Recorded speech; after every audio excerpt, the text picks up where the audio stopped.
And we are back. We actually have some Western Conference action going on here today. We don't normally get to do this. So tonight, we get to watch the Phoenix Suns take on the Minnesota Timberwolves. Let's start the show.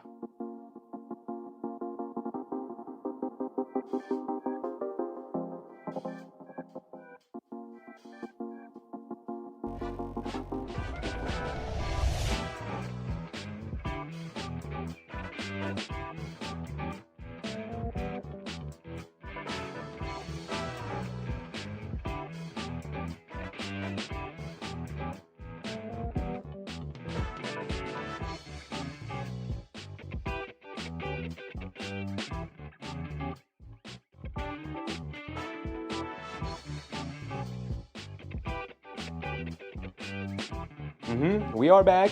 Absolutely. 100%. We are here. Non-Knicks action. I know. I get it. Not as much enthusiasm when we don't get to watch our Knicks go on. But we're going to have to wait one more day. They will be taking on the Toronto Raptors tomorrow. So as of tonight, we get to watch the Phoenix Suns take on the surprising Phoenix Suns. Take on the Minnesota Timberwolves, who are on the up and coming. They got off to a little bit of a slow start, but we get to watch the Minnesota Timberwolves do their thing against the Phoenix Suns. Now, unfortunately, no Devin Booker. Normally, we'd like to start with the best player on the away team. Devin Booker is out, might be available on Wednesday as of, a couple minutes ago that I checked. He will not be playing tonight, unfortunately. Having a pretty good year, though, if we want to talk about Booker real quick. Devin Booker, another all-star year for him. If he plays enough games, it'll probably, there's a lot of new people on the rise, like an Austin Reeves. Will Austin Reeves take the place of Devin Booker in the all-star game, considering that the Phoenix Suns are just kind of middling there in the play-in, outside of the play-in, battling for those spots. So they're 13-10 on the year, taking on the Timberwolves, who are 15-8. We understand the Minnesota Timberwolves, last two conference champions. The Phoenix Suns, since moving on from that NBA Finals team in 2021, Kind of searching. Devin Booker is now 29 years old, smack dab in the middle of his prime. Probably maybe has like 3 or 4 more years left of that. So Phoenix on the rebuild, obviously. They tried to fast-track the rebuild with the Kevin Durant situation, the Bradley Beal situation, completely flamed up. They didn't do anything. They made the playoffs that first year after the trade, which is great, cool. They got smoked by the Nuggets. Then they went in the following year, made it to the play-in and then missed playoffs altogether. Maybe they made I can't even remember. That's how forgettable the Kevin Durant in Phoenix era was. Devin Booker remains the only guy, not only faithful to this Phoenix Suns team, but maybe the only guy still committed to trying to actually win basketball games, although maybe starting to turn around a little bit with a couple of these new acquisitions that they got with the Kevin Durant trade. But just real quick on Devin Booker, 25 a game, 4 rebounds, almost 7 assists. Before the rise of a player we'll get to in a minute here, Devin Booker, and for the last couple of years now since they have moved on from Chris Paul, has kind of just been playing point guard. Almost 7 assists for Devin Booker now. It's kind of taken away from his efficiency a little bit. About 46% from the field. Only 31.5 from three-point range. And I understand that right now in the NBA, it's either feast or famine with three-point shooters. You're either on fire, knocking everything down, or you are ice cold to start the year. But obviously we know Devin Booker's a better three-point shooter than this. Probably career averages around 36% from three, 35, 36. So not too far off. He's never been like a prolific three-point shooter, even though we kind of thought of him that way coming into the league. But Devin Booker still has room to improve so far this year with 25 and about 7. So, as the team gets better, as the team gets healthier, because the other guy who is on this team I think he's played 2 games so far. I don't think he's active today. As a matter of fact, we could check it real quick right here. But Jalen Green has, I believe, up to this point, only played 2 games. Is he available tonight? I can tell you right now, if we go to the injuries over on the Phoenix Suns, and Jalen Green is out. And as of November 11th, he's going to be reevaluated in 4 to 6 weeks. So probably around now, this weekish, next weekish, we're sitting at about the 4-week mark now. So in a week or 2, we should be hearing news about Jalen Green, about where he is. Out with an injury for a majority of the season. He's only played 2 games. I didn't even update the stats. These are last year's stats. He is 23 years old, so hasn't really gotten the opportunity to play with a fully healthy Phoenix Suns team. Jalen Green hasn't. Neither is Devin Booker or Dillon Brooks, is the guy we're about to talk about next. But obviously going to add a bunch of juice to this team as another ball handler, another scoring guy outside of Devin Booker, because boy, oh boy, do they need it. This guy is taking up a huge... Dillon the villain, the man with the devil horns. That picture is just great. I had to use it. K Hazy, what's up, K Hazy? Susan, Doug Fresh, Daniel Berry Sports, my guys. Appreciate you. Jay Hammer, what's up, Jay Hammer? Shouldn't matter who's healthy when we have the better team, RJ, whatever. True, RJ will miss probably tomorrow's game as well, though he is inching closer. Daniel Tilson, what's up, Daniel? I'm not getting another streaming service for the Cup. Fair, very fair. But we get to Dillon the villain Brooks having a career year so far for the Phoenix Suns, 22.3 points per game, the highest of his career. Not just upping the scoring margin with obviously Devin Booker missing the last couple of games and Jalen Green being out majority of the year. The efficiency hasn't really taken a hit outside of the three-point shooting. Three-point shooting is taking a major hit. He was a 42% three-point shooter, I believe, last year. He was fantastic. What I wrote here. Last season with the Rockets, Brooks established himself as one of the best 3-and-D wings in the league. Now, he's continued to diversify his game in order to get to the 22.3 point per game average, but no longer getting the wide-open catch-and-shoot opportunities that he got playing off of guys like Jalen Green and Alperen Sengun and guys like that, Fred VanVleet.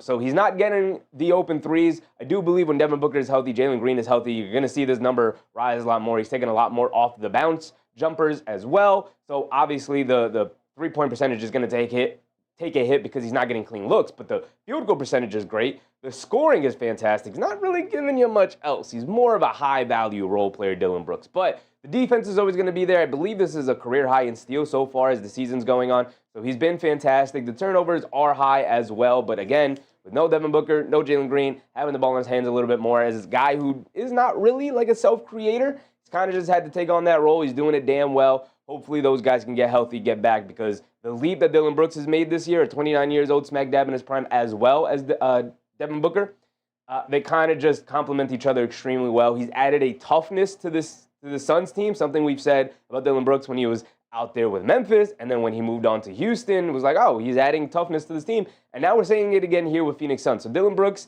as annoying as he can be, as corny of a dude as he might be, he's added a ton of values to the team he goes to, and honestly, starting to become a little bit of a fan of Dillon Brooks here. Oda Austin, what's up, Oda?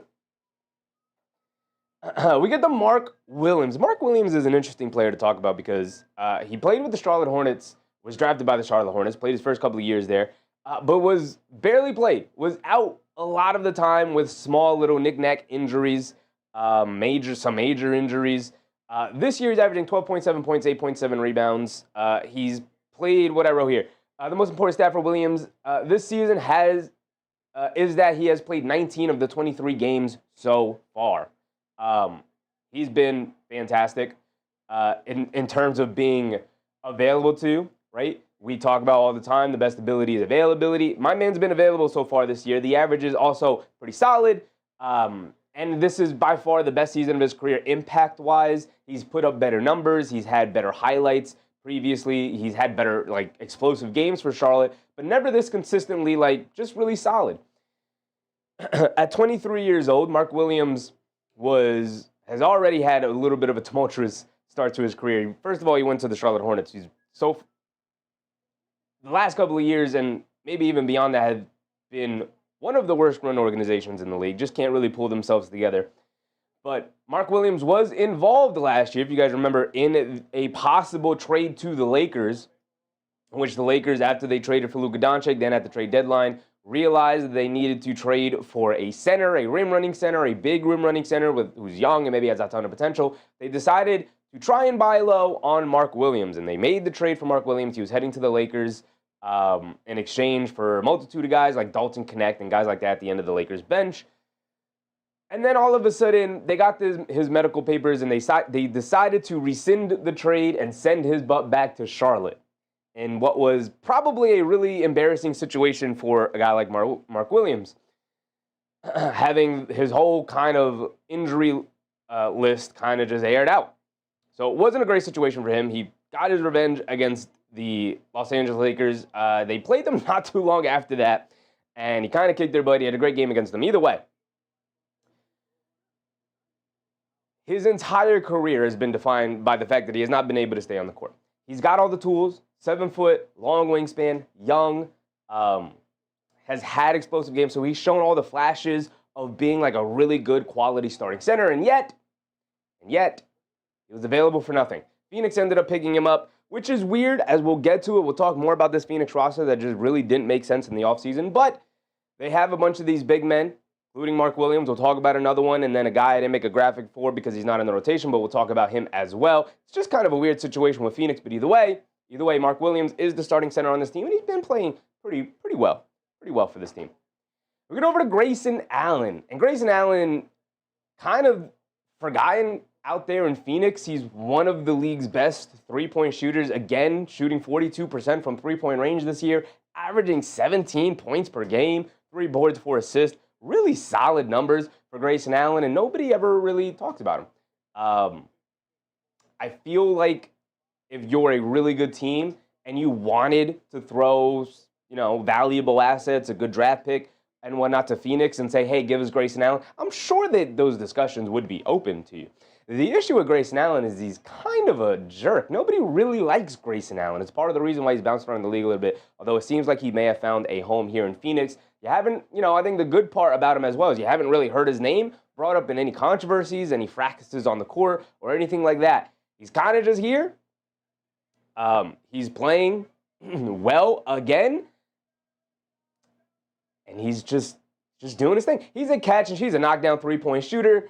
And with injuries in Phoenix, he's had to do a little bit more. He's stepped up more as an all-around scorer, same as Dillon Brooks. I mean, somebody's got to put the ball in the basket. He's done more of that. Started to diversify his game back when he was with the Milwaukee Bucks. I'm sure the Milwaukee Bucks miss him a little bit, but they do have A.J. Green to sort of replace him with. But Grayson Allen, again, sometimes I just forget he's even in the league, and he's one of the league's premier three-point shooters percentage-wise.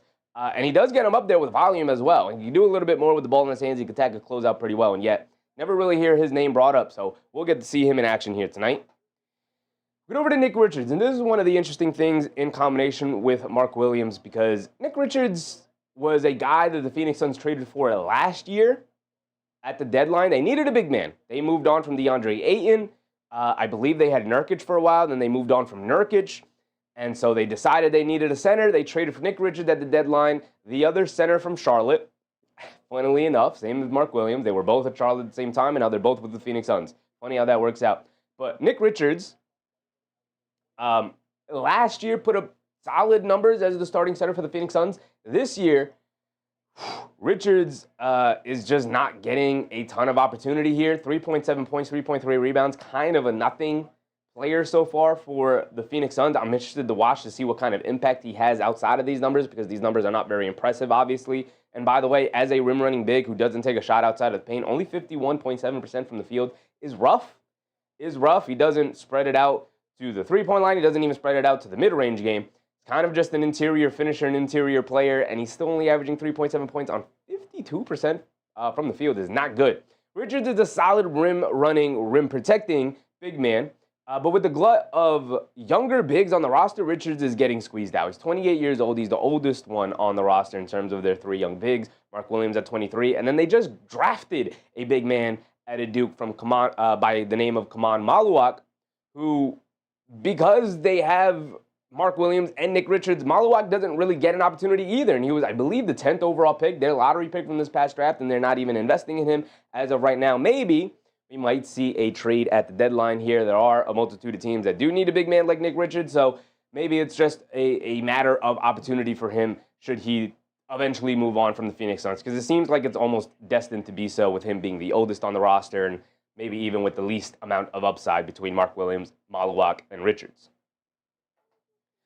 That brings us to Royce O'Neal. Royce O'Neal is your prototypical 3-and-D player. Not much to say about him. He's going to catch and shoot from three-point range. He's not going to do much outside of that. Isn't necessarily great at attacking off the bounce.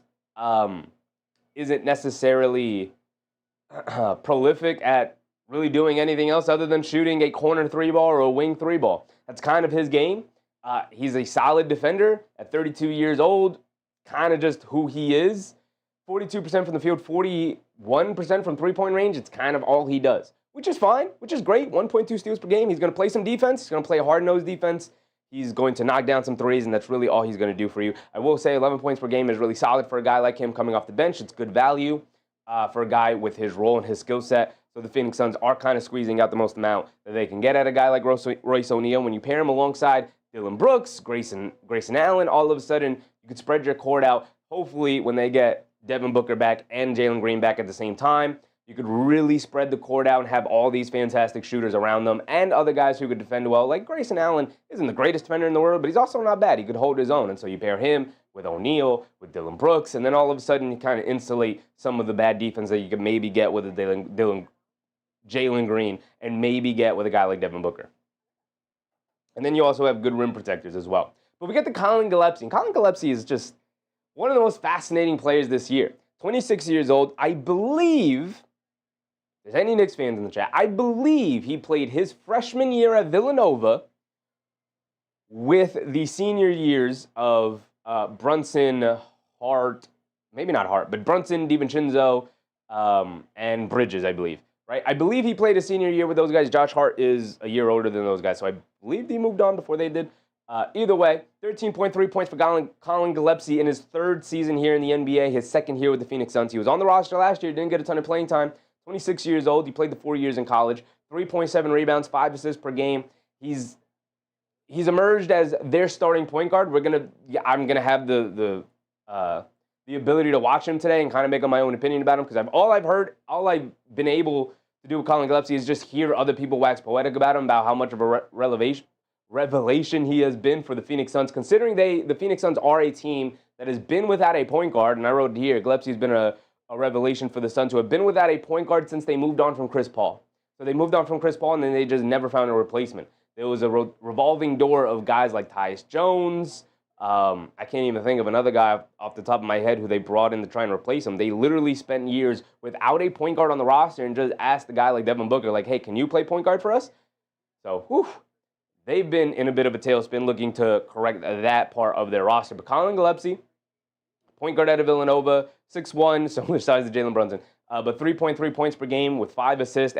With these percentages, 43% from three-point range, 44% from the field, is pretty spectacular considering I don't think anybody thought he would be an NBA-level point guard. And as of right now, he is making a home here in Phoenix. We'll see if this is just a hot streak who came out of nowhere and he's playing great, or if this is something that can be sustained success for him.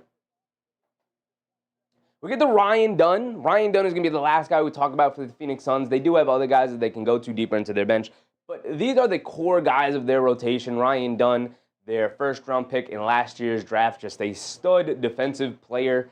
At least that's what he was projected to be, obviously, right? But Ryan Dunn has been very good defensively here in the NBA. The thing that was the issue during his draft process and the reason why he fell out of the lottery, even though he wasn't projected to be in the lottery, the reason why he wasn't a lottery pick is because he's got all the size. He's got the size, he's got the wingspan, he's athletic, and has fantastic motor, he's a fantastic defender. The issue with Ryan Dunn, he doesn't really have an NBA game to speak of. 8 points per game so far this year, 5 rebounds, about 2 assists. I'll give it to him. 1.5 steals, 0.6 blocks, only 0.9 turnovers. The stats are kind of up across the board. Not too much, but they are trending in the right direction, obviously, as they're moving upwards. 48% from the field is solid, but again, not really trying to take too many perimeter shots. 66.7% from the field. It is nice that he is pretty consistent at knocking down shots around the basket, though. But 32% from three-point range. It's not the worst thing in the world. It's also not good. He's the kind of guy that teams will just all game long leave him open from the three-point range and just dare him to beat them, dare him to shoot it. It's the best option considering you keep the ball out of Booker's hands, keep the ball out of Green's hands, keep the ball out of Brooks' hands, or even keep the ball out of a guy like Royce O'Neal or Grayson Allen. If they can force them to kick it over to Ryan Dunn, who's probably going to be stationed in the corner, and tell him, go ahead, Ryan Dunn, you shoot that three. That's kind of where he is right now in his NBA progression. Only 22 years old, so he's got all the time in the world to continue to improve on it. We've seen players go from bad three-point shooters to respectable three-point shooters, and I think that's all he kind of needs to do right now, as well as improving his all-around game. But Ryan Dunn has a ton of potential, had a solid rookie year, continuing with so far here in his sophomore year, just hasn't really improved on the things that he really needs to improve on as of right now. Justice's dad. What's up, Justice's dad?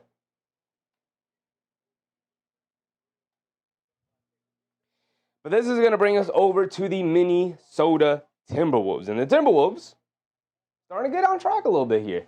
Started off the year pretty slow. I was almost going to say extremely slow, but I didn't want to talk about it as if it was a devastating start to the year. I believe they started the year they were at worst 4-4. So they were a 500 team, 8 games through the year, and I think a lot of people are looking at them like, I don't know about the T-Wolves this year. They are back-to-back.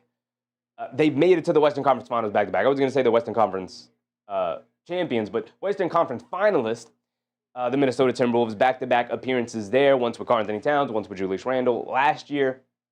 But it's obviously led by this guy right here, Anthony Edwards, who's taking yet another leap this year at only 24 years old. He's got the NBA world ahead of him. 28 points per game, almost 5 rebounds, about 4 assists. The assists actually slightly down. I believe his career high in assists is a little over 5, about 5 assists a game for him.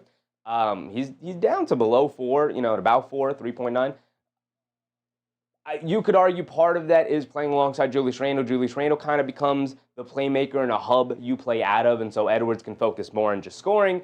But I would like to see this assist numbers to go up a little bit, especially considering that he's having the leap he's making this year is the fact that he is getting downhill and finishing at the rim at a rate he didn't normally finish at earlier in his career. He could always get to the rim, but wasn't the greatest finisher once he got there, unless he could explode to the basket and really utilize his athleticism to rise up above shot blockers. He was struggling to finish at the rim against set defenses. And this year, he's gotten much better, slowed his pace down, getting a lot more wiggle to his drives, a lot more creative with Euro steps or bump floaters or just slow-paced Euros to get all the way to the rim and finish around shooters, around shot blockers, and whatnot. The three-point shooting's been there. Three-point shooting was there. Last year, he had the explosive leap from three-point range. This year, making a nice leap in the paint.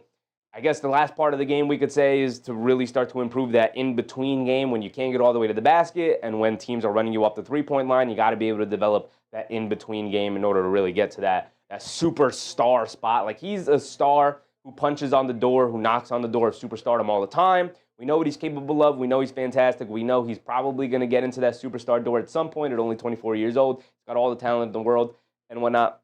But as of right now, he's still just knocking on the door. And he'll enter in the room every now and again, but hasn't set up a permanent residency in there as of yet. Edwards has been on the tear lately. His efficiency continues to improve this year. He's been fantastic. Almost 50% from the field, which is exactly what you would like to see from him. 84% from the foul line. Maybe at some point in his career, he could really get to a 50 or really threaten to get to a 50, 40, 90 season. We get over to Julius Randle, and as a Knicks fan, we know Julius Randle very well around here. 23 points per game, 7.3 rebounds, 5.9 assists, damn near 6 assists. He's a triple-double threat walking. He will threaten to get a triple-double on teams on a nightly basis. He'll flirt with it every single night. 50% from the field, 35% from three-point range, 83.5%, 84%, I'll give it to him, from the free throw line. Julius Randle's been a lot more comfortable so far this year. He got off to a rocky start last year because obviously after the trade, had to kind of figure things out. It was on a short turnaround. He got traded right before the training camp started, and so obviously it was a really difficult situation to just thrust Julius Randle into. He eventually started to figure it out as the season went on. He got a lot better, but this year he started off this season spectacularly. I mean, he was shooting, I believe, at 44% from three-point range. It felt like, is Randle going to take a leap from three-point range now in his early 30s? Like, is this, as he ages and doesn't want to bang as much down low, is he really going to start lining it up from three-point range? He's always hovered around here, 35%. But got off to the early start from three-point range and then trickled back down to where his normal average is. This is a respectable three-point shooter right here. 35%, you got to close out on him. If you leave him wide open, he'll knock it down.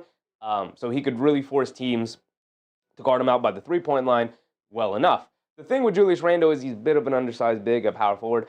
Doesn't have a ton of athleticism, so you can't really slide him down to the 5. So you kind of always have to have another big man he could play alongside of. Him and Naz Reid just don't really mesh as a duo. They don't really work well in terms of like their synergy. Both of them are more perimeter-oriented bigs. Neither of them are really rim protectors. And neither of them are all that great guarding out in the perimeter in space either. So they don't really mesh well together. Not because, they don't like each other or anything like that, but mostly because their games just don't complement each other as well, not nearly as much as Naz Reid and Gobert or Randle and Gobert.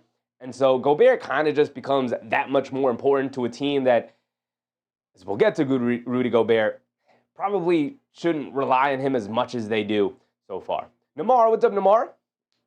Deuce McBride. Without Deuce McBride, can we win tomorrow against the Raptors? They can. They can. Other guys just got to step up. Next man up. That should be the mentality for almost every NBA team. Next man up. It happens. Guys go out with injuries. But back to Julius Randle. Julius Randle doing his thing. I mean, there's really not a negative thing. Nothing has happened. Nothing has transpired with Julius Randle's game that says that he is a unfathomably different player so far here with the Minnesota Timberwolves. Randle got off to a scorching start from 3, but trailed off to drop closer to his usual averages. Not much to say beyond that. It's just solid. He's really good. In terms of the Phoenix Suns, they don't really have anybody who can guard him on a consistent basis, considering you're probably going to want Dillon Brooks to guard Anthony Edwards. He'll vacillate between Edwards and Randle, so Randle should be able to have the advantage tonight, considering that he could pull the big man away from the basket and take him off the bounce with his quickness. He could knock down the 3 if they refuse to guard him all the way out there. So Randle, I expect to have a really good night tonight. If they do put a guy like Dillon Brooks on Julius Randle, then expect Anthony Edwards to really start to go off as well. They don't really have a great matchup across the board. It's putting a lot on Royce O'Neal to have to match up either with Randle's size and physicality or Edwards' just fantasticness, just athleticism and quickness. Isen, what's up? What's up, Isen? Hold on. I can get your name. You go to the channel. Essence, what's up, Essence? Manuel Ricardo, what's up, Manuel? Do you miss Randle in New York? I miss Randle in New York. I miss having the ability to watch Randle on a nightly basis. He's a fun player to watch. I do believe he, like, at a certain point in his career, he, like, embraced the New Yorkness of being a Knick and wearing that jersey, and I respected him, and I grew to love him because of that. And I was sad to see him go, and I do miss him, but I don't regret the trade, if that makes sense, right? Essence said, I hope it's a good game for real. I do too. I don't want to sit here and have to commentate over another bad game. I hate when we get that. Namar, what's up, Namar? We get over to Rudy Gobert now, and they did say I had a couple of things to say about Rudy Gobert. Rudy Gobert, 33 years old now. He's not a young man. He's not the defensive, I wrote it here.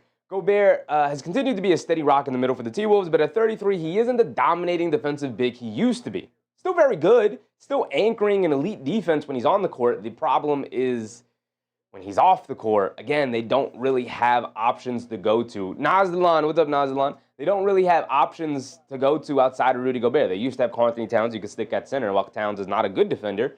At 7 feet tall, he could stand there in the middle of the paint. You could try and put him in the best spot possible for him.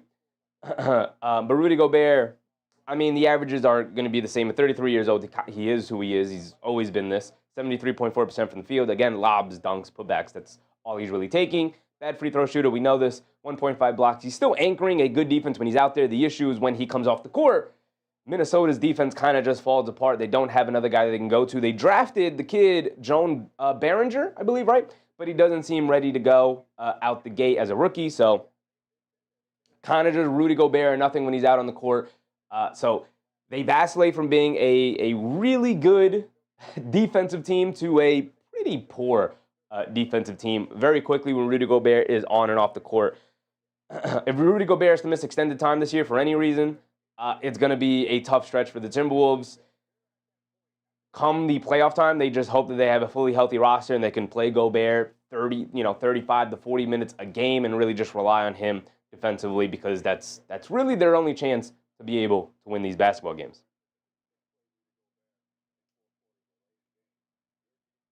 As I said, I'm ready to get these streaks going. Let's get to Jaden McDaniels, who's having a fantastic start to his year. Jaden McDaniels seems like he's making a leap. I don't know if it's the leap as of yet, but it's a leap. 25 years old. He's still got room for improvement, a ton of room for improvement. 16 points per game, up from, I believe, 12.7 last year. 4.7 rebounds, 2.5 assists, doing a little bit of everything. But doesn't have the ball in his hands a ton. He's kind of being utilized more as a play finisher right now. But listen, when a guy's shooting 48.5% from three-point range, you kind of just have him chuck up more every now and again, like the efficiency will drop, but hopefully by not much. Even if he drops 6 percentage points and dropped to about 42% from three-point range, that's still fantastic. And so if you could up the frequency, the volume of which he's taking these three-point shots, I think you could really help your offense a little bit more too. Maybe give him a little bit more confidence offensively. You want him attacking the basket more. You want Anthony. You don't want to have Anthony Edwards, Julius Randle make every play, right? Jaden McDaniels, with the leap that he's making, I'd like to see him maybe get a little bit more of an opportunity. Maybe they're just bringing him on slowly. Don't want to just say, hey, you're having a good offensive year. Here's the ball. Go make things happen. Because that's not necessarily what's made him have the leap this year. It's the shooting that's really come around. But again, this is a ridiculous number. It'll come down as the season goes on. He's not going to shoot damn near 50% from three-point range. That's crazy. It will come down at some point. But Jaden McDaniels is on his way to continuously leveling up. As I said, how do I subscribe? If I look on are you on mobile? If you look at the mobile button, there should be a subscribe button. Just if you click out of the chat, there should be a subscribe button right under the video title. Appreciate you, Essence. Thank you. She said, playoffs is when I get to winning. True. El Tigre, what's up, El Tigre? I like the green screenplay. Appreciate you, El Tigre. Appreciate you. Allows us to actually talk about more basketball with like a visual representation. So I like it too. I like it a lot too. We get to Donte DiVincenzo. Once a Nick, always a Nick. Donte, always going to miss. Always going to miss Donte. Always going to miss him. I firmly believe at some point throughout his career, he will end up wearing orange and blue yet again. It's going to happen. It's going to happen. He's gonna become a Nick again. 28 years old, part of the Villanova boys. Unfortunately, had to get shipped out for Karl Anthony Towns. But 13.7 points per game, 4 rebounds, 3.7 assists. Having a very Donte DiVincenzo year, damn near 40% from three. Still a far cry from his career year he had with the Knicks. I'm just saying, Donte, come where you're loved. Come where you're loved. I know they traded you. That's business is business. Come back home. Donte's having a great year. Overall, 42% from the field, 39% from three-point range. He's super valuable with them. He's kind of the third go-to creator outside of Edwards and Randle, which isn't a great spot for Donte DiVincenzo. Doesn't get a ton of great looks from three-point range as the game goes on. Still fantastic three-point shooter. Lights it up. He's a flamethrower. We know this. Donte, he's their wild card. He could single-handedly turn games around for better or for worse. He could be having a miserable shooting night. He could be having a fantastic shooting night. You'll definitely notice it because he's not bashful. He'll continue to fire it away. Essence, thank you for the subscription. I appreciate you. We get over to Naz Reid. 14 points per game for him off the bench. Former Sixth Man of the Year winner. Naz Reid not having a great year. 13.8 points per game, about 14. 6 rebounds, 2.4 assists. Kind of their backup center, which is not a great spot for a guy like Naz Reid to be at. Again, he's not really a center. He's more of a guard. He's more of a wing at power forward size who's not super quick and doesn't have a great handle. So he's really good as a perimeter power forward. He's great as an off-the-bench guy. You bring him in. You play him alongside a good big man like Rudy Gobert, or maybe once upon a time like Karl Anthony Towns. And then he could really thrive, taking advantage of smaller matchups, but having him be out there being guarded by bigs doesn't allow him to really have an interior presence, and then forces him to just really become a perimeter three-point shooter. He's shooting 39% from three. He's always been a good three-point shooter, so that's nice. It's great. If that's all you're really going to get out of Naz Reid, you're not really utilizing him to the most of his potential. We've seen what he looks like when you can unlock his potential by playing him alongside like an actual big. And so you kind of just have, it'd be great if you could just swap Randle and Naz Reid in and out as traditional power forwards and have a center alongside of them. But then Rudy Gobert obviously needs his rest as well. So who plays center at that point? It's going to be Naz Reid or Randle. When they're both out there, they're kind of both responsible for that center spot and protecting the rim. And it hasn't really worked out as the season goes on. So are they missing a backup big? At some point, do you just throw Behringer in there and just say, learn on the job because we're going to need you? But where they have Naz Reid right now is not taking full advantage of what he can do. Naz Reid can be the barometer of the Wolves. When playing well, his versatility makes the Wolves tough to handle. When he's limited, the Wolves can run out of offense. Because like I said, Donte DiVincenzo right now is probably third on the depth chart in terms of make something happen. We're going to run offense through Donte. when it really should be Naz Reid, but Naz Reid can be inconsistent at times, and so it can be difficult to kind of rely on Naz Reid to be a guy to go to. So it's tough. He's the barometer for them. If he has a bad game, Timberwolves probably aren't playing well. If he has a good game, Timberwolves are probably flying high and doing well. We go over to Mike Conley. Mike Conley is the old man. I believe this is the last guy we're going to talk about for the Minnesota Timberwolves. They have a couple of young guys on the bench we could talk about real quick, but not guys who are necessarily been consistent parts of the rotation. I think Chris Finch is really just trying to find somebody who's going to pop for them. Hasn't really found a consistent guy they can go to as of yet. Mike Conley is the old man on the team, the elder statesman, 38 years old. Conley has finally been moved to the bench. He's no longer a starting point guard. He wasn't a starting point guard last year. How he lasted a full season as a starting point guard is beyond me. But his cleverness and his craft are the reason why Conley is still able to play in the league at this age. He's one of the all-time great teammates. People wax poetics about how great of a teammate Mike Conley is, so that's also part of the reason why he's still hanging around the league. But 5.8 points per game, 3.2 assists. He comes in every now and again just to kind of give you a steady hand at point guard because, again, kind of lacking a point guard. They're lacking a point guard, and they're lacking a backup big. Two very vital spots for the Minnesota Timberwolves. It's part of the reason why they can be so inconsistent. We're getting ready for the tip-off here, but that is the last guy we're going to cover here for our little pregame matchup. And so now we can get right to the tip-off. Guys for the Minnesota Timberwolves that I talked about that we could talk about, guys like Jalen Clark, Terrence Shannon Jr., Rob Dillingham, they've been given opportunities by this coaching staff and Chris Finch to kind of just make something happen. The three of those young guys just haven't really gotten to the point where they've consistently kind of carved out a spot in the rotation. The most consistent guy is maybe Jalen Clark, but he has the easiest job, I would say. He comes in to play defense, and that's it. That's his job, come in and be a good defender. Well, Terrence Shannon Jr. Has a little bit more in his play in terms of being a good defender, but also a good offensive player. Same with Rob Dillingham coming in as the backup point guard. He was a high lottery pick. They gave up assets in order to trade up in the draft to get him, and he just hasn't really popped in the way that they had really hoped he would. And it's kind of held back the development of this roster overall because, again, after Mike Conley, don't really have a point guard. So the starting lineups for the Suns, Gillespie, Grayson Allen, Dillon Brooks, Royce O'Neal, and Mark Williams. We know the starting lineup for the Timberwolves. You got Edwards, DiVincenzo, McDaniels, Randle, and Gobert. And so here we go, getting ready for the tip-off.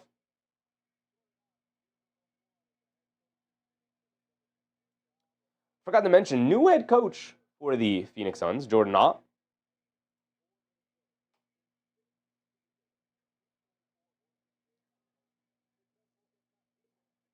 Student said Tibbs loved the older players. He had been seen in the past looking for players in the NBA retirement home. That's crazy. In the retirement home is crazy. Here we go, getting ready for the tip. Gobert versus Mark Williams. We're off and running. The Suns win the tip, and Colin Gillespie will bring it down.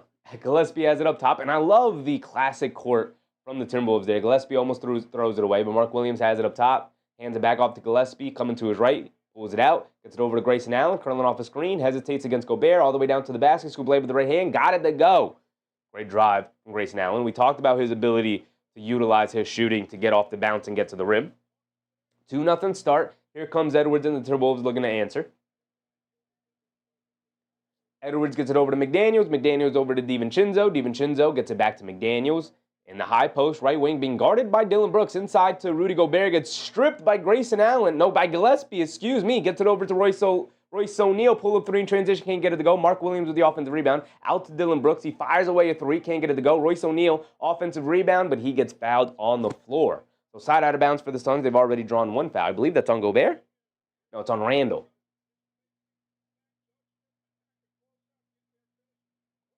Doug Fresh said Minnesota's going to win tonight. Are they now? Are they now? Phoenix can be a lot more crafty than I think people are giving them credit so far this year. Right? Kind of a forgotten team because, I don't know. They had Durant. They were in the finals, and all of a sudden it kind of just all went downhill. But Phoenix has been pretty crafty, pretty tough so far this year. Dillon Brooks now jets out onto DiVincenzo, forces a turnover. Grayson Allen picks it up. Kicks it out. They swing it out to O'Neal. Back to Dillon Brooks. A wide open right wing three. Can't get that one to go. Two wide open threes for Dillon Brooks as Royce O'Neal digs down low and picks up the loose ball rebound. Flips it over to Mark Williams, and he knocks down a little floater. Now it's 4-0. Feel like Phoenix is just beating up Minnesota a little bit here physically and just wearing them down out on the perimeter, forcing a couple of bad shots and turnovers. Edwards has it up top. Coming to is right off the Gobert screen, driving it down in the lane. Stop, pump fake, kicks it in the corner. McDaniels fires the three over O'Neal. Can't get it to go. Mark Williams, good box down and rebound over Gobert. Now here comes Brooks. Hit ahead to Allen. Allen driving it down against DiVincenzo. Bump Euro. Got the little righty layup to go. Gobert not back in time, beating them down the court. It's a 6-0 start. Early in the game, but Minnesota remains scoreless for the first 2 minutes. DiVincenzo has it up top to get it back to Randle. Randle swings through to his right, comes to his left, leans off of Dillon Brooks, forced to help to come over, and then nice drop-off pass to Rudy Gobert for the easy dunk for the first basket of the Minnesota Timberwolves for 6-2. Gillespie has it up top, leaves it off to O'Neal. O'Neal over to Brooks. Brooks up top, driving to his left against Julius Randle. Step back mid-range jumper off the back rim, can't get it to go. Mark Williams chases down the offensive rebound, his third of the game already, I believe. They get it back to Dillon Brooks, left corner three, can't get it to go. He's now 0 for 3 from three-point range. A terrible shooting start for Dillon Brooks. Home run pass, Grayson Allen, Colin Gillespie gets back on defense, though, knocks it out of bounds, saving the possession for his team. 9:16 to go here in the first quarter. Timer slightly off, but we'll catch up. David Osh Jr., what's up, David? Namar said, I think Cat is questionable. Well, they're not playing tonight, Namar, but they're playing tomorrow. And he is questionable for tomorrow. Edwards has it up top, being guarded by Brooks. Driving to his left. Step back. Little fall-away mid-range shot. Can't get it to go too long. Box out battle for the rebound. Knocked out to DiVincenzo. They run him off the line. Pulls it back out. Gets it over to Gobert. Gobert has it on the right wing in the high post. Gets it over to McDaniels. Coming to his right. Driving it down. Throws a lob up. And a two-handed slam for Rudy Gobert. Great execution there for Minnesota. You're Phoenix, you just grab that rebound, you're up 6-2, you can go up 8-2, and build a ton of momentum here. Grayson Allen, or Gillespie, bringing it down, gets it over to Mark Williams, back to Gillespie. That's Grayson Allen, excuse me. These guys look way too similar. This is one of them got to throw an arm sleeve on, a headband on, so we can tell them apart easier.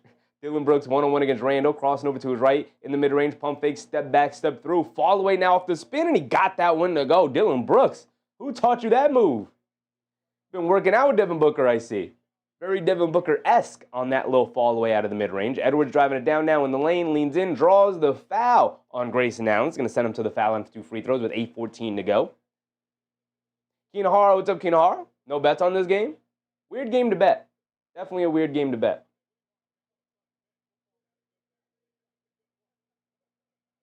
Kinahara said, what was up with Cat? Calf strain. Team looked good with OG back. Without defensive liability. Yeah, I mean, there were at times the offense got a little bogged down a little bit without Cat. But it's not a calf strain. I mean, that's not how they phrased it. They phrased it as a calf tightness, which I assume is them just being precautious to make sure it doesn't end up as a strain. Just, you know, hey, he told us his calf wasn't feeling great, so we're just going to sit him out preemptively so it doesn't get worse. But who knows? Who knows? Edwards knocked down both of his free throws, excuse me. Gillespie driving it down, gets under the rim, kicks it in the corner to Allen, back to Gillespie, gets fouled by DiVincenzo, knocked him in the head. Jeez, Dante, jeez, knocked him right in the head. David Osh Jr. said, $100,000 night tomorrow, Chef, Red Velvet. You know it, brother, you know it. You already know what's coming out tomorrow. Tomorrow's a big day. Tomorrow's a nice big day. We get over to Dillon Brooks. Brooks steps behind a Mark Williams screen, knocks down the three. You just needed to see that one mid-range shot go up in order for him to knock it down. Under 8 to go. 11-6, a 5-point lead for Phoenix so far here early in the game. Edwards bringing it down against Grayson Allen. Interesting to put Allen on Edwards. And then, well, I guess it makes sense because you got to put Dillon Brooks on Randle. McDaniels missed his floater, but got his own offensive rebound, draws the foul on Mark Williams, and gets the putback. He's going to the foul line for one more.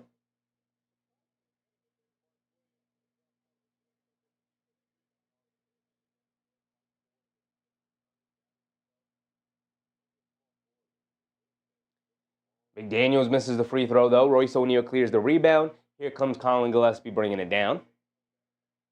Gillespie has it up top. Crossing over to his right. Pull-up three for Gillespie. Comes up short on it. Fight for the loose ball rebound. Allen saves it out to Royce O'Neal. Leaves it off for Dillon Brooks. Pump fakes from 3. Fly by, tried to shovel it down low to Mark Williams, but knocked out of bounds by Edwards. Good hands from him. And both of them are communicating, saying, you got to throw that thing up, man. Can't try to hit me with a drop-off pass with a guard in the paint. Just throw it up. I'll go up and grab it. David Hodge Jr. said, do you think Knicks fans are going to take streets if we win the cup? Probably. Probably. They go over to Mark Williams, hands it back off to Allen, coming to his right down the lane, throws up the lob that time, and gets fouled by McDaniels as he went up for the two-handed slam. McDaniels came over and fouled him. Made sure he didn't get the easy dunk off. He's going to go to the foul line for 2 free throws. Why would you not? You win something, you celebrate.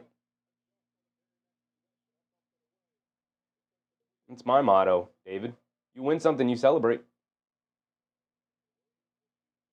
So you said Dillon Brooks has improved his three-point shot. He has. He hasn't shot it well so far this year. But that doesn't change the fact that he's confident shooting it. Mark Williams knocks down the first one. He's got another one coming. Ryan Dunn has subbed in here. Comes in for Gillespie. So they're going to go point guardless here. Who plays point guard then? They just do it as committee? A lot of teams going point guardless, including the Minnesota Timberwolves we're watching right now. They're without point guard. Randle bringing it down against Dillon Brooks. Has it at the foul line, fending him off, step back, bullet pass inside to Gobert, and he gets another easy layup, another great feed, another great big-to-big connection there between Randle and Gobert. Here comes Grayson Allen bringing it down. Now it'll be easier to tell Grayson Allen and Gillespie apart because only one of them's on the court. Allen goes under the rim, pulls it back out with the Nash dribble, kicks it out to Dunn, now out to Brooks. Brooks has it up top, a dribble, pull-up, straightaway three, and he knocks it down. What has gone into Dillon Brooks? He is confident as ever right now. And they say it's 16-10. So either my score is off or their score is off, but I'll just go by what they have up there. They try to get it over to Donte, but a foul on, is that Grayson Allen? That is Grayson Allen picking up his second foul. Being overly aggressive on Randle, trying to pass it out. Basketball Jones, what's up, Basketball Jones? We go to the banner raising if they win the cup. Good point. Good point. That would be funny. Did they raise the banner? I don't even remember hearing. This is the third season of the NBA Cup, the in-season tournament. I don't remember hearing or seeing Milwaukee raise the banner last year when they won the cup. Obviously, it was a big deal when the Lakers did it because they were the first team and they kind of set the precedent, I guess, for that. I don't know if the league made them do that, if the organization just wanted to do it. I don't know, but let me look it up. Did the Milwaukee Bucks raise a banner for the NBA Cup last year? Because I don't remember seeing anything about it. Did the Milwaukee Bucks raise NBA Cup banner?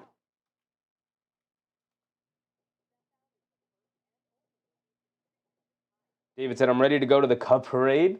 Funny. Milwaukee Bucks did raise an NBA Cup championship banner. All right. So the Lakers set a precedent. I don't know if the league mandates that or what, but the Lakers set the precedent at that point.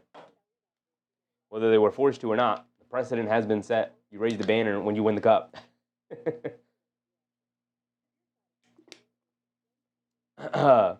I said, when you started talking about the cup, I assume you were talking hockey.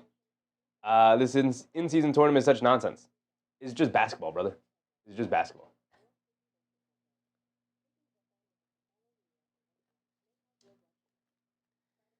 It's just another thing to make you care more about basketball. And if you don't care about basketball, it doesn't take anything off the table. So it's not hurting anybody.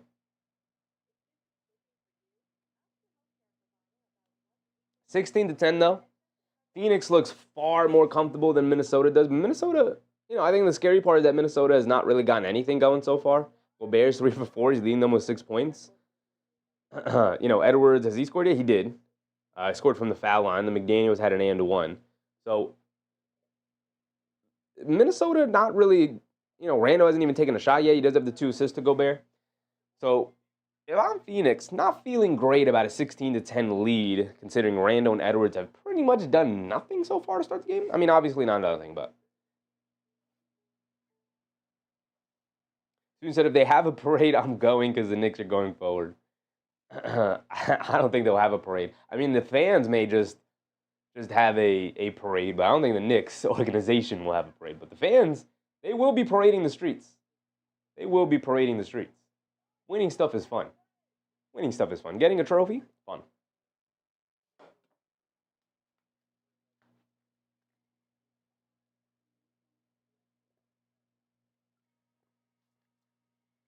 David said, I loved in-season cup, especially we beat the Thunder in the finals.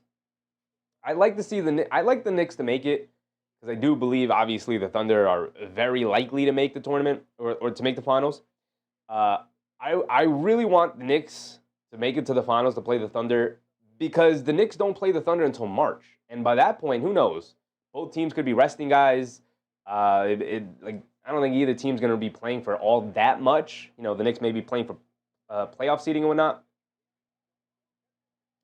So we cut back into it. The Suns try to throw a lob and they turn it over. And then on the fast break, or the Timberwolves try to throw a lob to Gobert and they turn it over. Good defense from the Suns. And then on the other end, on the fast break, they turn it over right back. Randle fires a right corner three. Can't get it to go. The Timberwolves with the offensive rebound. They kick it out to Edwards. Edwards down the lane to the basket. Who played with the left hand. Got it to go. Nice, pretty move and finish from Anthony Edwards there. Quick hit ahead to Royce O'Neal. Royce O'Neal gets it over to Mark Williams. Mark Williams hands it off to Allen. Allen driving it down in the lane, step back, driving it down along the baseline, leaves it off for Royce O'Neal, driving in the lane, shoves off to DiVincenzo. That's an offensive foul they didn't call. They get it back to Royce O'Neal down low, and he lays it up and in. Royce O'Neal having that elbow up high against DiVincenzo. It's definitely an offensive foul on him, and they let it slide. Here comes Randle. He has it up top, being guarded by Grayson Allen. Hands it off to McDaniels. McDaniels dancing with it against Allen, driving it down in the lane, kicks it out. DiVincenzo, a left wing three over Dillon Brooks, comes up short. Royce O'Neal with the rebound, bringing it down the other way. Now they get it over to Grayson Allen. Allen has it up top, being guarded by Randle. Coming to his left of the Mark Williams screen, goes along the baseline. Steve Nash dribble, kicks it out to Ryan Dunn, shovels the pass inside. The Mark Williams gets blocked by Gobert, but a foul on Rudy Gobert will send him back to the foul line for 2 more free throws. And is that Gobert's second foul? That's only his first foul. 1 foul for Gobert, 1 foul for McDaniels, 1 foul for Randle, 1 foul for DiVincenzo. A little bit of a foul fest going on here tonight. 2 for Grayson Allen, 1 for Mark Williams. So Mark Williams at the foul line for 2 free throws. He misses the first one. Can't be missing free throws. Can be missing free throws.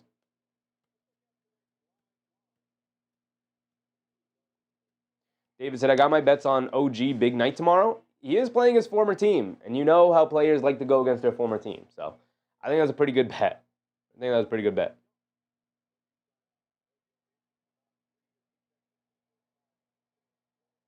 Mark Williams at the foul line knocks down the second one at least. We got a bunch of substitutions coming in. Naz Reid has come in for Rudy Gobert. Oh, no, for Julius Randle. Gobert stays out there. It is now 19-12 with 5 minutes to go.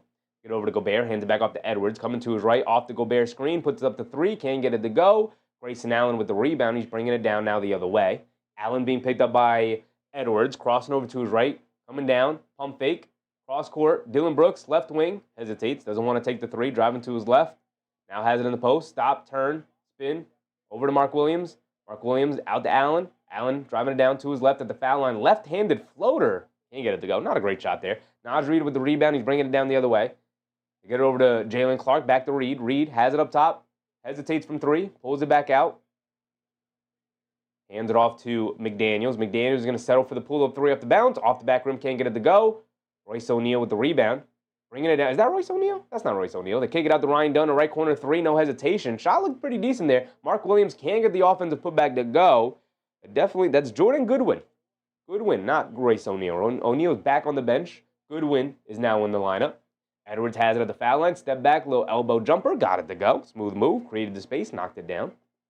Back to a 5-point game. 19-14. Under 4 minutes to go here. Dillon Brooks bringing it down.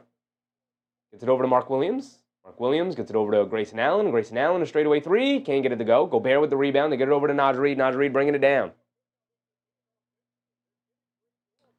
They get it over to Gobert. Back to Edwards. Edwards coming to his left. Stops in the mid-range, pump fakes, kicks it over to McDaniels, swings through along the baseline, goes up, gets contact, draws the foul. He's going to go to the foul line for 2 free throws. Nice strong drive along the baseline there for Jaden McDaniels.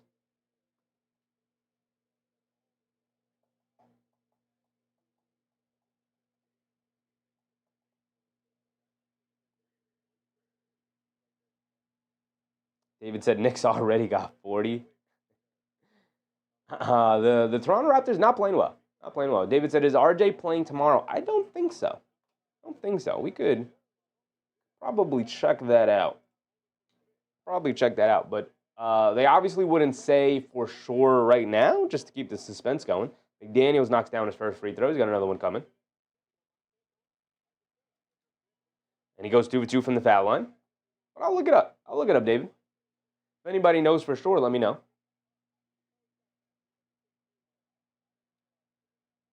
Iguodala is in the game. He's the backup big tonight. Driving it down. They kick it out. Now up top to Dunn. Dunn takes it back out to Goodwin. Goodwin has it up top. Coming to his right off the Iguodala screen. Down the lane. Throws up the floater. Got it to go for Jordan Goodwin. Eclectic group out there for the Phoenix Suns. They got Colin Gillespie back in. Also Iguodala, Ryan Dunn, Jordan Goodwin, and Booyah? Not familiar with Booyah. Naz Reid fires a jab step 3. In and out, can't get it to stay.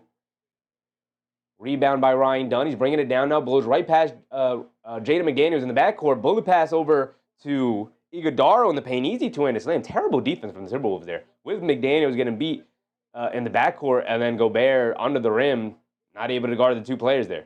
Terrible defense from their 2 best overall defenders. Edwards, jab step, driving it down in the lane, lefty layup, got it to go. Smooth move from Anthony Edwards. Almost single-handedly carrying the offense right now. Iguodala has it up top. Hits a back-cutting Colin Gillespie. Reverse layup on Jalen Clark. Got it to go. Clark got caught sleeping, playing way too tight. Gillespie hit him with the backdoor cut. Those Villanova boys, they know their fundamentals. Edwards spins off of Booyah and gets the easy layup against Iguodala. I'm sure Edwards feels disrespected. Like, you're really going to put this kid Booyah on me?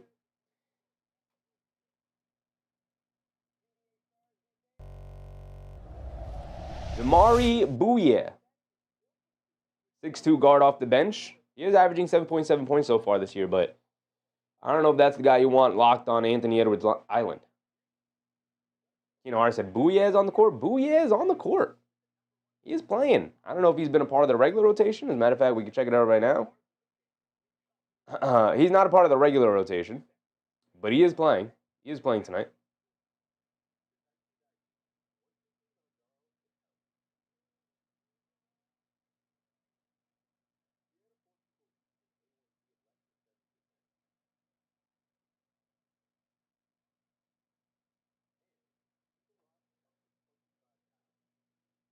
Who said RJ Barrett, I feel that he'll make an appearance. The Knicks are in his city, and he's talking some BS. Is he talking BS?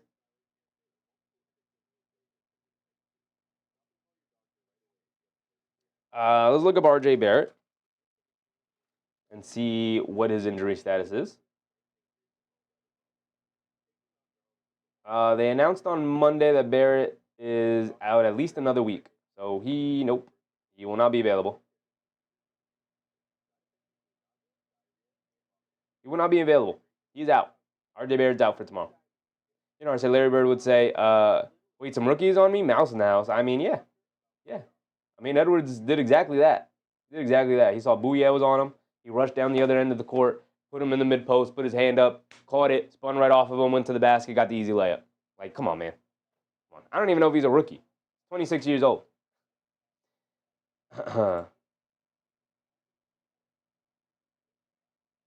It's his second season. Is it? Why do they say it's his second season? He has been around the league for a while. Oh, he just got moved around to a million different teams. So it's his second season. I see. Like in Miami, Washington, Portland, San Antonio? Yeah, he's trying to find a spot in the league. Seems like he's getting an opportunity here with Phoenix. But, you know.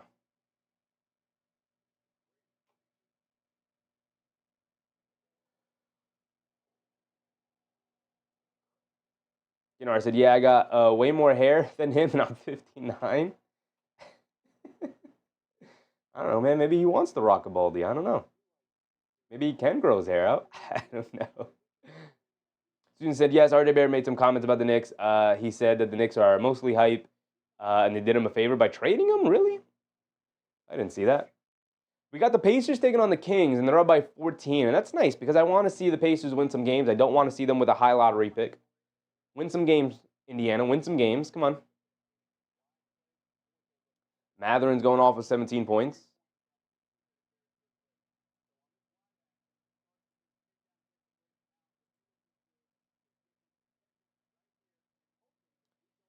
You got Westbrook, DeRozan, Levine, Murray, and Raynaud as the starting lineup for the Sacramento Kings. What is going on in Sacramento, man? What is going on in Sacramento? Got Precious coming off the bench. Once Nick, always a Nick Precious Achiuwa, who's 0 for 1 from the field and 0 for 2 from 3 from the foul line. Makes sense. Makes sense. That is the Precious Achiuwa experience. Here we go. We're back into our game. Wrong one. Oh, that was the right one. There we go. Iguodala is at the top. They get it over to Gillespie. Driving it down. Step back. Baseline pull-up jumper. Got it to go. Colin Gillespie. Oh, baseline pull-up jumper. Like to see it. 27-20, 1:30 to go. My timer ticked all the way down. My bad. 1:30 to go. 90 seconds. Conley is in. Over the top pass to Reid. Down the court. Kicks it out to Clark in the corner. Driving it down. Back out to Reid. Reid's going to hesitate from 3. They do a good job running him off the line. They give him the straight line drive, but he smokes a layup. Here comes Bouye bringing it down. Bouye gets it over to Iguodala. Iguodala has it up top. Trying to get to somebody. Coming to his left off the Gillespie screen. Clark picks him up. Almost falls out of bounds. Saves it out to Bouye. Bouye is going to bring it down against Naz Reid. One-on-one. Hesitates. Driving to his left in the lane. Lefty layup. Got it to go. Blew right past him again. We talked about no Gobert. And the defense falls off a cliff. And especially this lineup right now. Is McDaniels out there? No Gobert, no McDaniels feels like a bad move from the T-Wolves coaching staff. They do have Edwards and Randle out there, so they might just be relying on the fact that they can just go off offensively, but no Donte DiVincenzo either. Edwards, again, dribbles to the mid-range, steps back, and knocks it down. Another one tallied for Anthony Edwards. Bouye has it up top, coming to his left, and a moving screen on Iguodala. Mike Conley knows how to draw those fouls. 37 seconds to go here in the first quarter. 7-point lead for Phoenix, but Timberwolves will get the ball back here.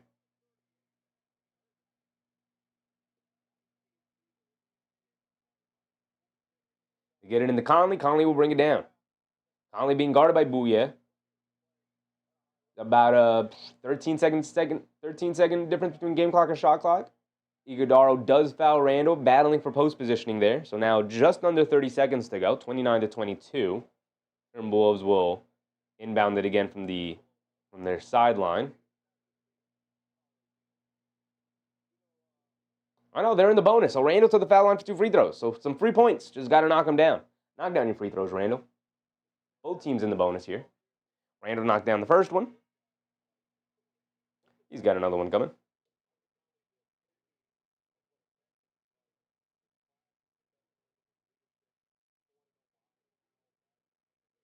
Randle's got one more coming. A 6-point lead for Phoenix. Phoenix came out the lot more aggressive and comfortable team here on the road against Minnesota. Minnesota, they are rocking the classic old school jerseys, by the way. The old Kevin Garnett jerseys. Randle misses the second free throw, but an offensive rebound from Jalen Clark gets blocked from behind by Royce O'Neal, out of bounds. They're going to say off of the Timberwolves. And I think they're going to get the timeout challenge here.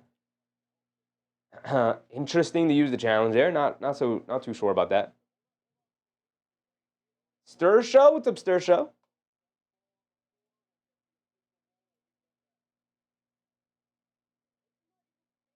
What's up, Stir Show?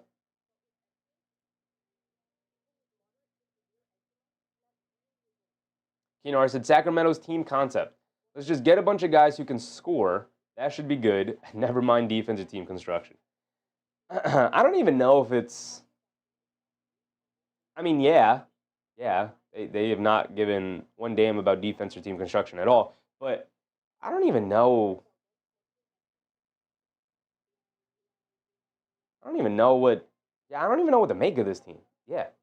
I mean, the only guy who can play defense on this team is Keegan Murray. But that's not good enough.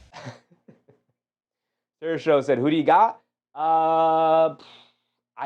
Before the game started, I said Phoenix, just because I think Minnesota can be really up and down. They be really inconsistent. Depends on the kind of Minnesota team you get tonight.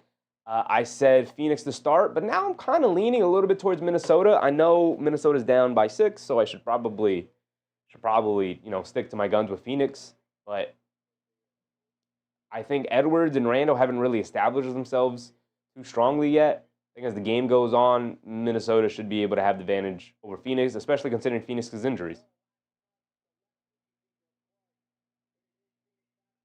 So it is Phoenix basketball. Bad challenge from Chris Finch and the Minnesota Timberwolves. Why would you challenge an out-of-bounds play in the first quarter?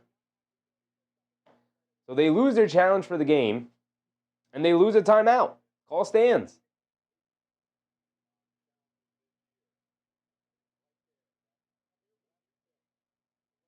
Sturcho said Zach LaVine is the king of not playing defense.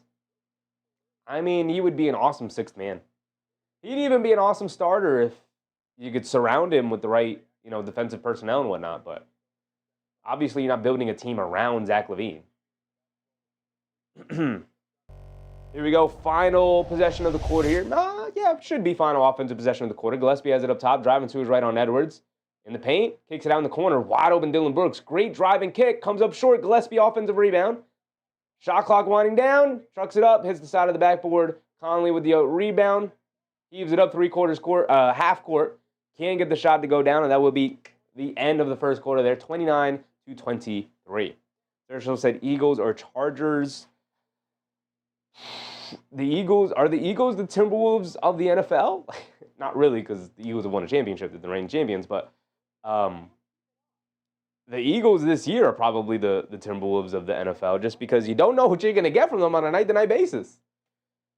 I'll take the Chargers. Rams, they're playing the Rams? My bad. I'm going to take the Rams. Take the Rams either. I was going to take the game, the other team either way. Oh, it's the game tonight? I forgot tonight was Monday. I'm not going to lie. Forgot Monday Night Football was even on.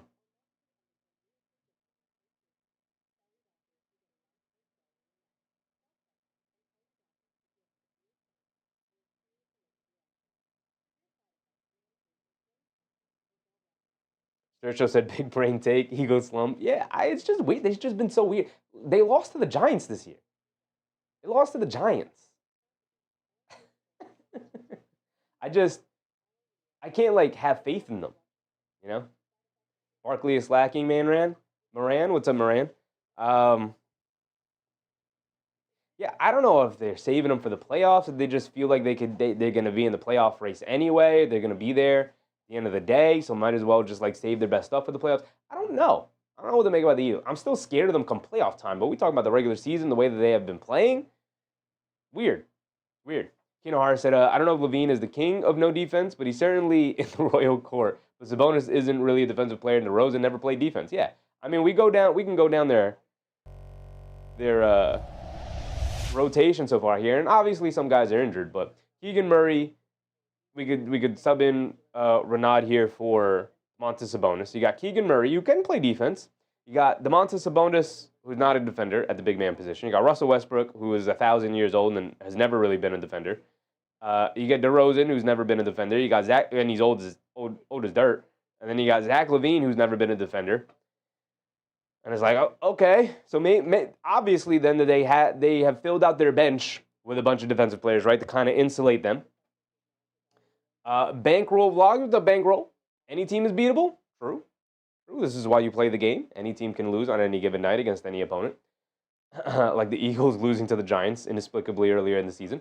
But off the bench, you got Precious Achiuwa, who's an okay defender, right? Serviceable. You got Drew Eubanks, who's not much of a defender.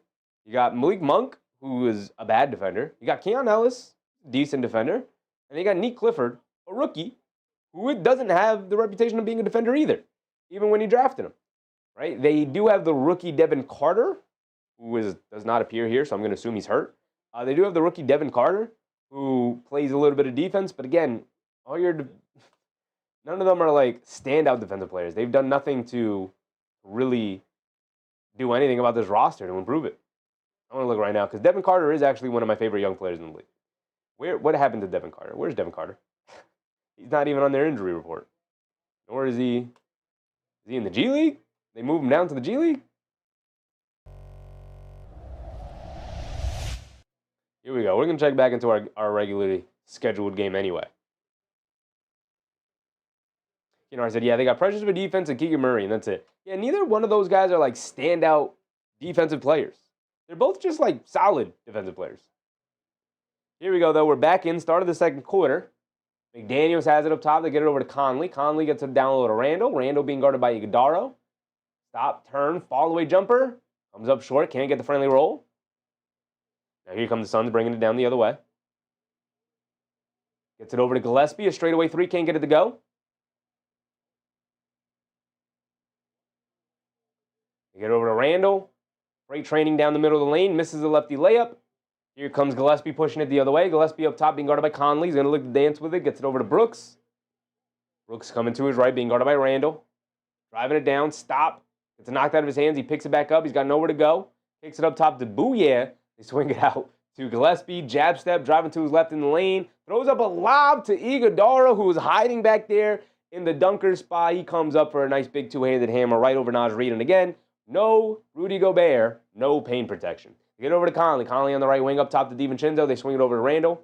Randle's missed his last two shots at the rim. They get it over to DiVincenzo. He's going to dance with it. Being guarded by Booyah. Behind the back. Gets it back to Randle. Randle swings it over to Conley. Conley catches. Pump fakes. Driving down the lane. Back up top to Randle. He's open for a three straight away. And he finally knocked one down. Missed the other two as layups, but knocks down the straightaway three. So here come the Suns bringing it down the other way. Dillon Brooks has it in his hands. Being picked up by McDaniels.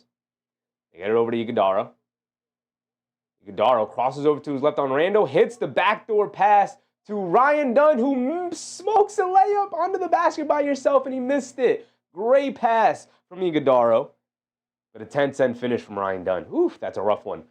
Randle has it up top to get it over to Conley. Conley coming to his left off the Randle screen. Driving it down against Booyah. Scoop layup with the left hand. High off glass. Can't get it to go. Iguodala knocks it out to Gillespie. Gillespie bringing it down. McDaniels trying to pick him up. Behind the back. Blows past him in the lane. Kicks it out in the corner. Extra pass. Booyah. Wide open. Right wing three. And he knocks it down. Nothing but net. Great ball movement from the Phoenix Suns, created by the advantage that Colin Gillespie gave them.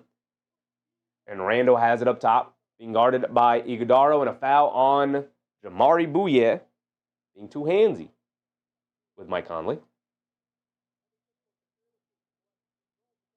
Kinar said Stuart Scott would be going off with that name. I don't know if I'm pronouncing it right, but you guys saw the spelling. It's Bouye.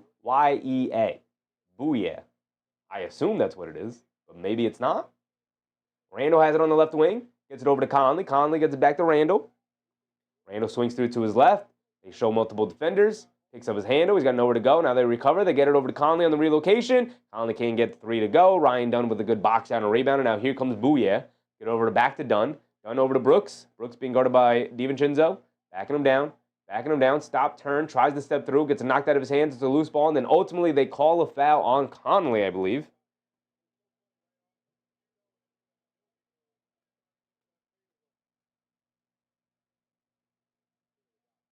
I said Dennis Rodman, Bill Russell, Lou Dort, and Andre Iguodala conspicuously absent on Sacramento. Yeah, I mean, just one of them. Just one of them, maybe. Iguodala hands it off to Gillespie. Gillespie dances with it against DiVincenzo. Coming to his right, off a big Ryan Dunn screen. No foul call. Gillespie dancing with it. Step back, mid-range, long two. Can't get it to go. Jamari Booyah with the offensive rebound. Back to Dunn, and this is the second smoked layup from Ryan Dunn. Now here comes Jaden McDaniels, shot out of a cannon down the lane, feeds it off. Julius Randle gets the layup and the foul. Ryan Dunn adding insult to injury with the poor play from Ryan Dunn these last couple of possessions. Tony, what's up, Tony? Who do you think is going to win? I just put $20 in Minnesota. I think Minnesota maybe has the advantage just because Randle and Edwards haven't particularly played all that great. Edwards started to get it going at the end of the first quarter there, but I would just probably rely on the greatness of Randle and Edwards taking over this game as it continues to go on. But Phoenix giving it to him right now. Giving it to him right now. They're not going away quietly. I've been impressed with the way they've played, even dealing with all the injuries to Booker, Jalen Green, and guys like that. Randle knocks down his and one free throw. Back to a 5-point game. So it's 34-29. The 3-point scored by Randle, the old-fashioned way. Gillespie has it up top to get it over to Brooks. Brooks jab step, puts up the three over, is that Bones Highland? Bones Highland is in the game. Over Rob Dillingham, interesting. Highland bringing it down now, leaves it off for Randle. Randle jab step coming to his right, floating down to the rim. Gets it knocked out of his hands. He's looking for a foul call. He doesn't get it. Here comes Dillon Brooks bringing it down to get it up to Royce O'Neal. A right wing three in transition. Got it to go. Nothing but net over DiVincenzo to get those 3 points right back. Now here comes DiVincenzo bringing it down the other way. Has it on the left wing. Directing traffic over to Randle. Driving to his left, putting his head down, attacking in the lane. Puts it up off glass. Got it to go. Randle just being a freight train right now, trying to get himself going. But this extended time with no Rudy Gobert hurting the Minnesota defense. They swing it around to Booyah. Booyah driving it down in the lane. Leaves it off. Iguodala flips it up with the left hand. Smokes it. against Naz Reid. Home run pass. Bad pass from DiVincenzo. Got knocked out of the air by Royce O'Neal. So here come the Suns bringing it down off the turnover. Booyah gets it over to O'Neal. Gets it over to Gillespie. Gillespie driving to his right. Blows right past McDaniels in the lane. Throws up a lob, I guess it was supposed to be, from Gillespie. Iguodala wasn't ready for it, but he did catch it off the backboard. And he laid it up and in. DiVincenzo has it on the right wing. They get it over to Naz Reid. Naz Reid, cross-court pass over to McDaniels. Extra pass over to Highland. Extra pass over to DiVincenzo. All right, straightaway three on the right side. Can't get it to go. Randle, the offensive rebound. Pulls it all the way back out. They get it back to Devo. And then Randle runs right into Booyah, and I think they're going to get Booyah with the foul.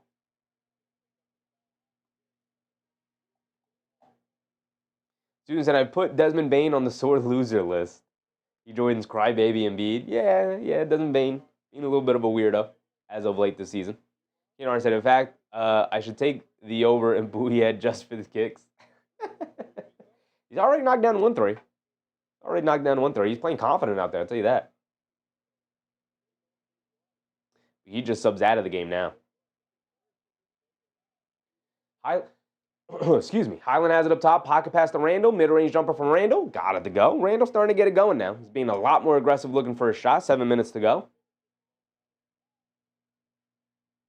Gillespie has it up top. Get it over to Allen. Allen curling down. Throws up a lob to Mark Williams. Tried to get it to him. And a foul on Mark Williams as he tried to go up and slap at the ball on the lob. Highland was there trying to defend it. And when Mark Williams comes down with the arm, ends up making contact with Highland's face, he goes down in a heap.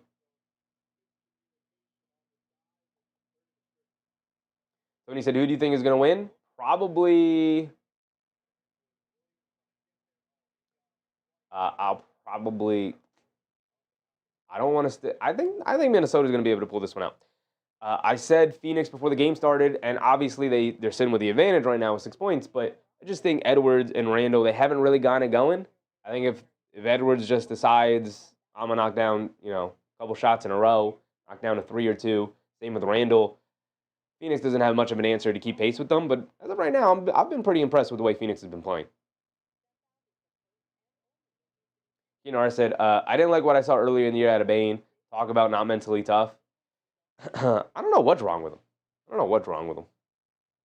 I really don't. Not the first time he did something like that. He did the same thing to Onyeka Okongwu and ended up getting kicked out of the game, which I think should have happened. Moran said Devin Carter just isn't playing. Bench warmer mainly. 8 games played. He isn't injured. Weird. Literally a pick. He was a player I really liked coming out of the draft. Weird that Sacramento looking for... who's playing ahead of him? They just drafted Nick Clifford, so that one makes sense. Makes sense to play Nick Clifford. But, just start selling guys off. What is Sacramento doing? You got to play your young kids, see what you got. The first-round pick was injured majority of last year. I thought he was going to miss the whole year. Came back for the last bit of the season. You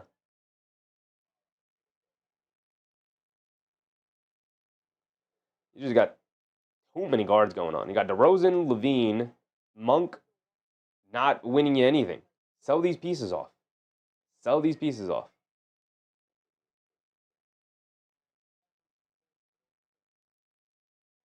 least see what you got. In them. It's a weird situation in Sacramento. As for Indiana, getting it going a little bit, winning a couple of games, not being completely terrible. They're 5-18 on the season, and I'd like to see them not have a high lottery pick. Give them 10 or lower. At least be a respectable team this year, Indiana. Please. Student said he should have been ejected. I really like the way OG held his composure. Yeah, obviously there was discussions oh, you got to get up and punch him in the face after that. And, people were saying that. Yeah, maybe, yeah. I would have been, understandable. I think a lot of people would have been yeah, understandable.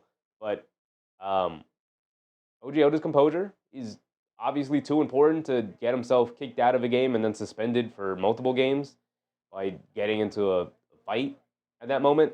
Kind of just laughed it off. which I think is actually pretty funny. But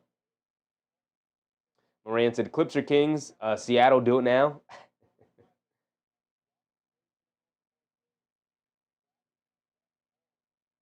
MMA Bullies, what's up, MMA? Let's go, Suns. Playing well to start the game. Playing well. I've been impressed. I haven't been able to see the Suns play all year long. This is my first Suns game of the season. And I've been impressed. And I know they're dealing with a bunch of injuries, but Gillespie seems like a legit point guard, legit rotation guard. Like, I've been impressed with what I've seen from him. And then Dillon Brooks, I've been impressed with what I've seen from him. Taking a leap as a little bit of a go-to guy while Booker and Jalen Green have been out. And they just call a double dribble on Grayson Allen, who's just subbed back in.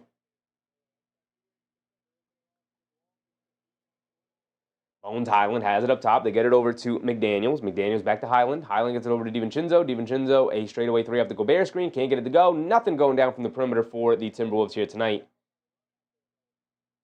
Royce O'Neal bringing it down, in and out dribble. Hands it off to Brooks. Brooks coming to his right off the Mark Williams screen. Down the lane. Throws up a lob to Mark Williams. Good defense from Gobert there. The lob is no longer available. Gobert's back in the game. Randle bringing it down.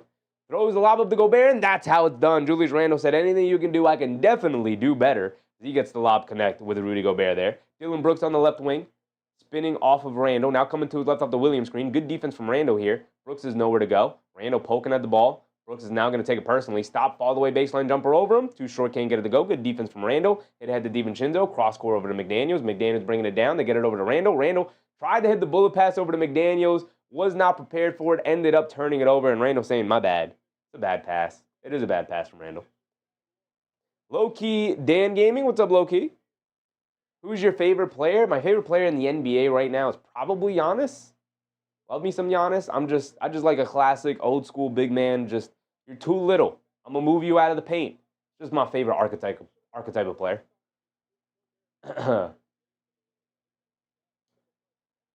Grayson Allen gets it over to Royce O'Neal, driving it down in the lane, cross-court pass. Jordan Goodwin, a left corner three, got it to go. Minnesota really struggling to knock down perimeter shots, and Phoenix not having too much trouble at all. Got off to a slow start, but starting to knock down that perimeter three. Highland has it up top to get it over to Gobert. Gobert hands it off to Highland. Highland coming to his right off the Gobert screen. Puts up the three, and he got one to go. And if you want to get the three-point shots going, Bones Highland's a good dude to sub into the game. Royce O'Neal has it up top, being guarded by Edwards, who's back in.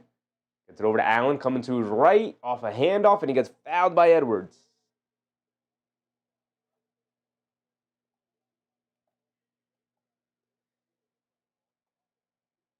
You know, I said basically Sacramento signed a bunch of Chicago players that didn't make any sense with Chicago, and now Chicago looking up, and Sacramento traded places with Chicago. Why did they do that? I think they're mirrors of each other. I think Sacramento is the Bulls of the West, and Chicago is the Sacramento of the East. I think they're very similar teams. They both have rosters that don't make sense with limited defensive players who are not poorly run organizations with no plan for the future. They get it into Allen. Allen coming to his left, throws up the lob to Mark Williams, and they're force-feeding this lob up to Mark Williams, but that time they got it over Gobert. Nice pass from Grayson Allen. Under 5 to go, and Randle has it up top, coming to his left off the double screen. Gets to the mid-range, pump fake, down the lane, kicks it out. Left corner three from Terrence Shannon, who's just jumped in. Can't get it to go. Gobert the offensive rebound, and then draws the foul.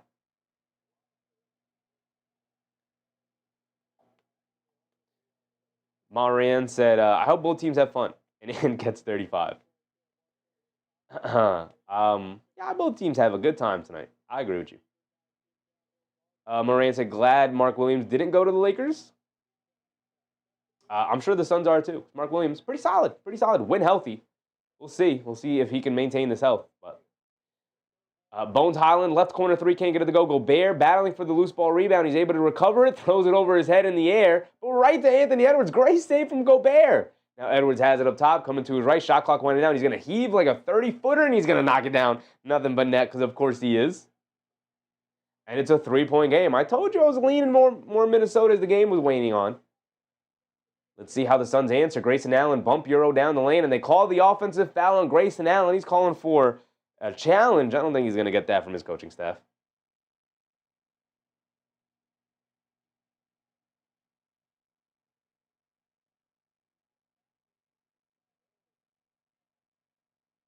You know, I said on our team, my guy is OG. In the league, it's Jokic. He's just too good. He is.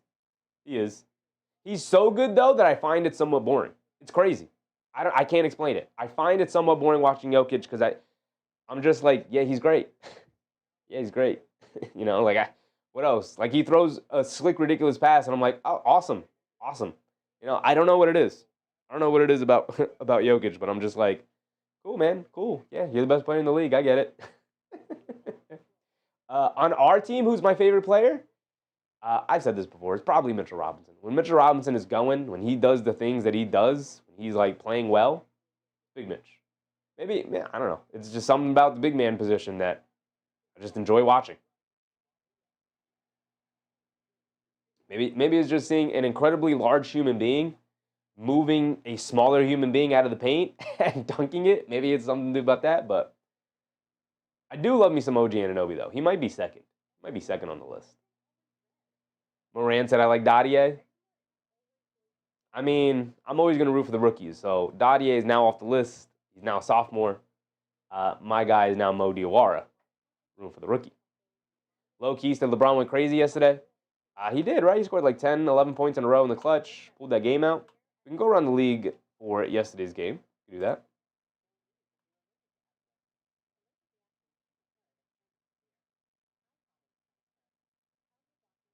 Loki said, who's the best young player at the moment? Personally, I'll say Wemby. Depends on what you mean by young, right? Is there a cutoff for young? I mean, yeah, Wemby. He's, I don't know, the fifth, sixth best player in the league right now. So, yeah. Um, is Edwards still young? He's 24 now. Are we like, you can say who's the best rookie so far? Probably Cooper Flag. I know Conker Nipple's good, but it's going to be Cooper Flag's going to win Rookie of the Year, I believe. Moran said Bronny. Funny.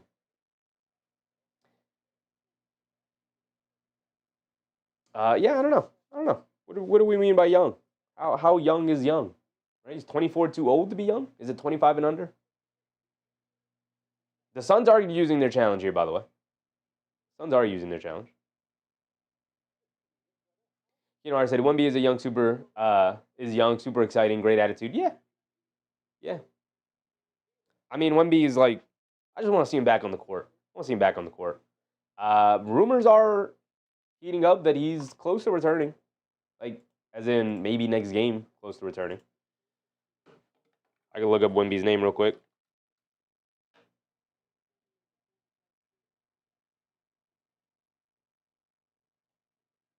Wembanyama calf out Monday, uncertain for Wednesday. He will travel with the team to Wednesday's game in Los Angeles. So, not playing today, but maybe he'll play on Wednesday. Wednesday is their in-season tournament game. Loki said Bronny will always be in the shadow of his father. Sad. I mean, it is what it is. Made the league. We'll hang around a little bit. Probably, not that much longer. And continue his life. I don't know. Do his thing. The Suns just missed their free throw. Grayson Allen got to the foul line. They did count the 2-point basket, and then on the other end, Edwards throws up a lob to Gobert, and he got it to go. They did count the basket, the bump euro from Allen. They overturned the call after the challenge, and they gave him the 2 points, but he did miss the free throw. So it's 46-43 after the lob to Gobert. There we go. Update our scoreboard. They get it over to Grayson Allen, a pull-up three for him, too short. Bouncing on the rebound and goes over the backboard, and that's going to be out of bounds back to the Timberwolves.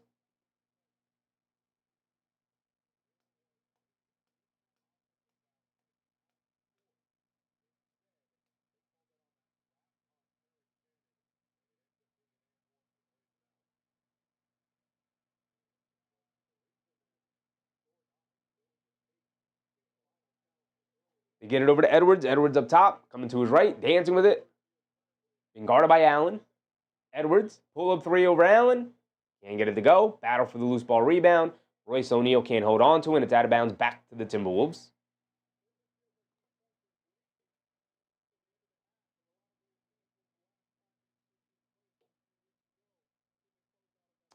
Sierra Levens? What's up, Sierra? They get it over to Edwards. Edwards gets it over to Terrence Shannon Jr. over to Highland. Highland in right corner three, can't get it to go. Gobert, the offensive rebound, goes up. Can't get the putback to go. He's trying to draw the foul. Loose ball, knocked out to Shannon Jr. Kicks it out to Highland. Highland has it up top. Highland's going to dance with it against Mark Williams. He's waving off Gobert, driving it down past him. Leaves it off to Gobert, goes up, gets blocked by Mark Williams, but a shot clock violation.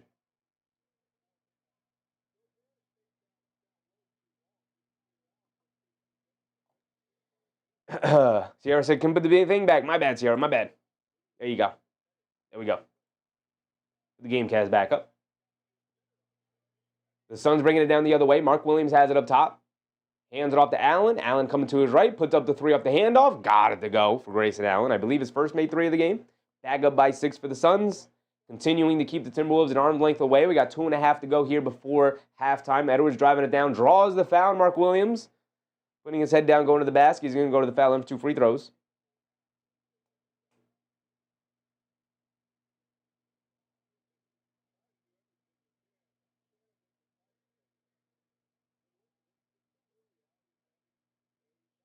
So Edwards is at the foul line for 2 free throws here.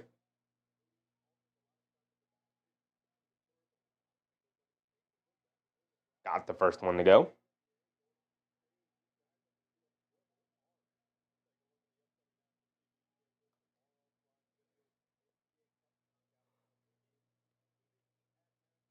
Edwards cannot get to a 4-point game. Comes up short on the second free throw, though, but Gobert saves another rebound. And now Edwards has it back up top. Shot clock winding down, driving it down, kicks it in the corner. Naz Reid wide open. Too strong, can't get it to go. Shannon Jr., another offensive rebound, and Minnesota refuses to give this ball up. They get it over to Edwards, coming to his right at the Gobert screen. Stops in the mid-range, leans in, throws up the mid-range jumper, and draws the foul, and Mark Williams off the pump fake. He's going to go to the foul line for 2 free throws.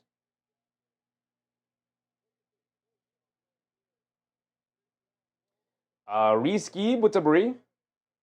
Why is Edwards doesn't have any rebounds? He's got, what, 0 rebounds and 1 assist? 17 points, though. Because he's in the market to getting buckets, and that's all he's doing right now. Edwards knocks down the first one. Just under 2 minutes to go. Edwards has one more coming.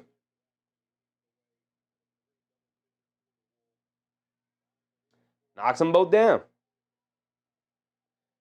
49, 46, 3-point game. 2 minutes to go. Jordan Goodwin has it up top. They get it over to Allen. Allen driving to his left on Shannon Jr. to the basket. Kicks it out. Royce O'Neal, right wing three. Got it to go. And every single time the Phoenix Suns have an answer for the Timberwolves. Edwards coming to his left in the corner to Naz Reid. Going to hesitate on that three now. Doesn't want to take it. He's got Royce O'Neal in the post. Spins off of him. He'll play with the right hand. Can't get it to drop to go down. It rolls off the side of the rim. And now here come the Suns bringing it down the other way. Royce O'Neal has it up top, being guarded by Highland. Waiting for his teammate to join him. Coming to his left. Swings it out. Goodwin hesitates from 3. Pump fakes. Driving it down to his left. In the lane. Leaves it off for Mark Williams. Steps through. Gets the layup and the foul. Foul on the floor. So 2 free throws for Mark Williams because they are in the bonus. Reese said, I need Edwards at least 5 pounds. Crazy. Sierra said, do you think Edwards would score higher than 40? You got, what, 18 right now?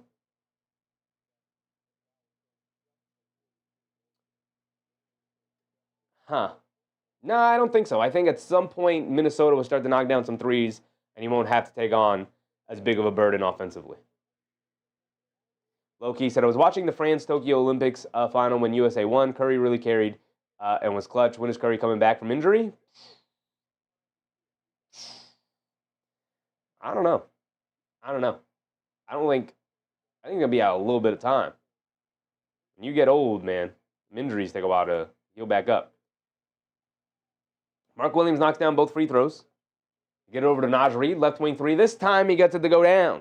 And at some point, Minnesota will start knocking down their open looks. Naz Reid knocks that one down. They get it over to Mark Williams. Mark Williams has it up top, hands it off to Allen. Allen curling down to his right off the handoff, down the lane. Scoop play with the right hand over to Gobert. Can't get it to go. Mark Williams, tip can't go. But then Grayson Allen steals the ball back from Naz Reid over to Ryan Dunn. Nice feed inside the Mark Williams, and he gets an easy finish at the basket. And now Edwards has it up top. Minnesota being way too nonchalant. Edwards off the handoff from Gobert, steps back for a left wing 3. Anthony Edwards got it to go. 21 first half points for Edwards. He is on pace for the 40, but a home run pass to Mark Williams, and he gets the lefty layup to go. And a foul. Is that on Edwards? A foul on Edwards. Minnesota answering right back, pushing it down the lane, knocking it over to Mark Williams, running the court, beating Gobert down. Salvador Chavez. What's up, Salvador?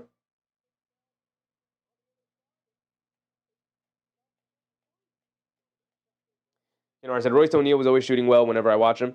Yeah, except for his time in Brooklyn. I feel like I never saw anybody in Brooklyn make a three when he was there. But I mean, he's shooting over 40% this year. He's prototypical 3-and-D guy. He's gonna play defense. He's gonna knock down threes. That's what he's gonna do.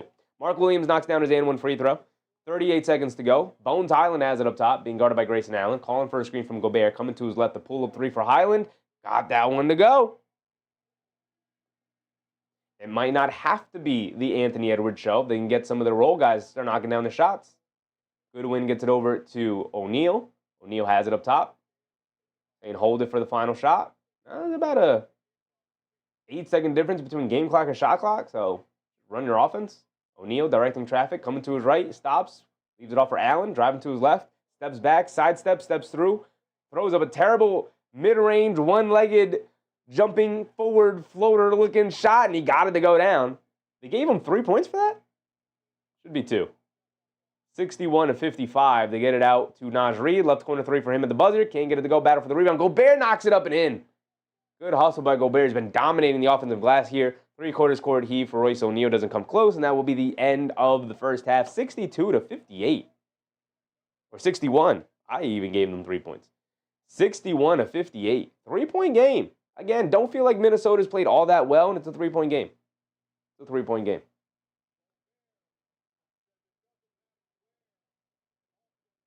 Dillon Brooks higher than 20, Sierra? We can go through the box score. But I do want to look up Curry now. Steph Curry's injury.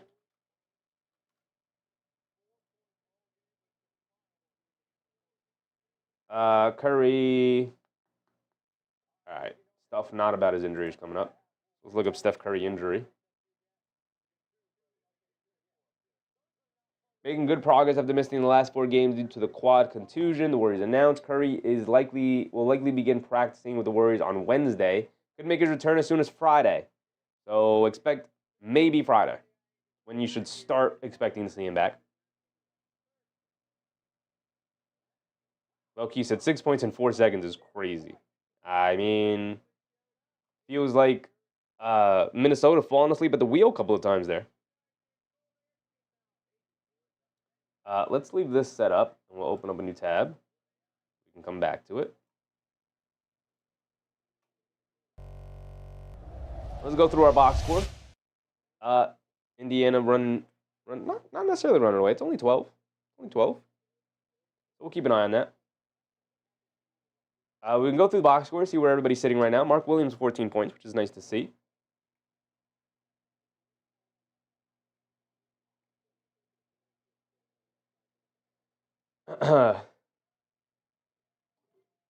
Dillon Brooks, 8 points. Not much else. No rebounds, 1 assist. Mark Williams, 14 points. Leading the way, 6% from the foul line. He's getting to the foul line. They're giving him a lot of drop-off passes, a lot of lob passes. He's getting a lot of opportunities to score tonight. 4 rebounds, 3 assists. A steal for him. 3 offensive rebounds as well. Grayson Allen, 11 points. He's 5% from the field. He's only knocked down the 1-3. He's been very creative trying to get shots up. Colin Gillespie played 13 minutes there. 4 points for him, 3 rebounds, 2 assists. Honestly, I feel like their offense moved the best when Gillespie was out there. I know he probably a liability defensively, but I still would like to see him out there a little bit longer. K. Hazy, what's up, K. Hazy? At least they kept it close. I did not expect the Suns to be this good. I didn't either. I was out on the Suns. I've been out on the Clippers, so I'm happy to finally be right about that. Viper, what's up, Viper?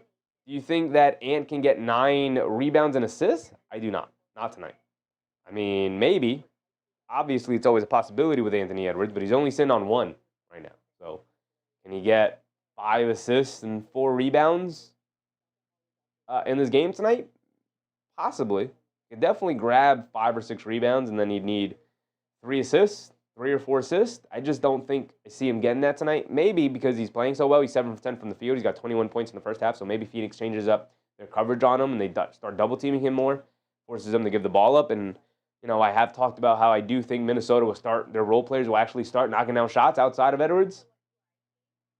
But, because overall, Naz Reid's 1 for 6, 1 for 4 from 3. Bones Highland's 2 for 4 from 3. Shannon Jr.'s 0 for 1. Mike Conley's 0 for 1 from 3-point range. DiVincenzo's 0 for 3. McDaniels 0 for 2. So, not going to lie, I probably expect Minnesota to shoot a lot better in the second half here. They're 6 for 21 from 3-point range overall, while the Suns are 7 for 19. Not that much better, but definitely better. Royce O'Neal, 8 points for him. He's knocked down 2 threes. Dillon Brooks, 8 points for him. He knocked down 2 threes. He got off started quick, and then obviously slowed down once they started to pay more attention to him. Young LA, what's up, Young LA? Minnesota got 57. They do. They do have 57.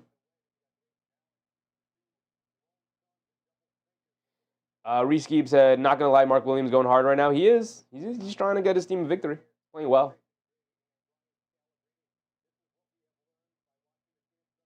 Susan said the Clippers were playing well until CP3 caused backroom drama. They weren't playing well at any point this season, Susan. They've been bad all year long. I said, okay, let's see if I can take Booyah over. Booyah has, 3 points? Knocked down to 3? He has 5 points. 2 for 2 from the floor. He knocked down to 3. And, it was a floater he hit. Knocked down a floater as well. Young LA said he had him at 58.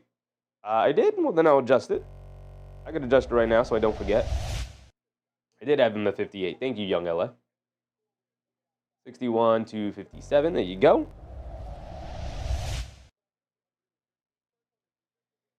Soon said the Minnesota Timberwolves get danger in the fourth quarter. They do. They do have this guy named Anthony Edwards who's pretty dang good in the clutch, specifically this year. Where were we with the Phoenix Suns, though? Gillespie, 4-3-2. Solid play from Gillespie. Actually been impressed with him. First time I'm getting the ability to watch him. Also, Iguodala, 6 points for him. A lot of drop-off passes, 3 rebounds, 2 assists. Doing a solid job overall. Also, by the way, I forgot to mention, they drafted also Iguodala as well. So they have Mark Williams, who they traded for.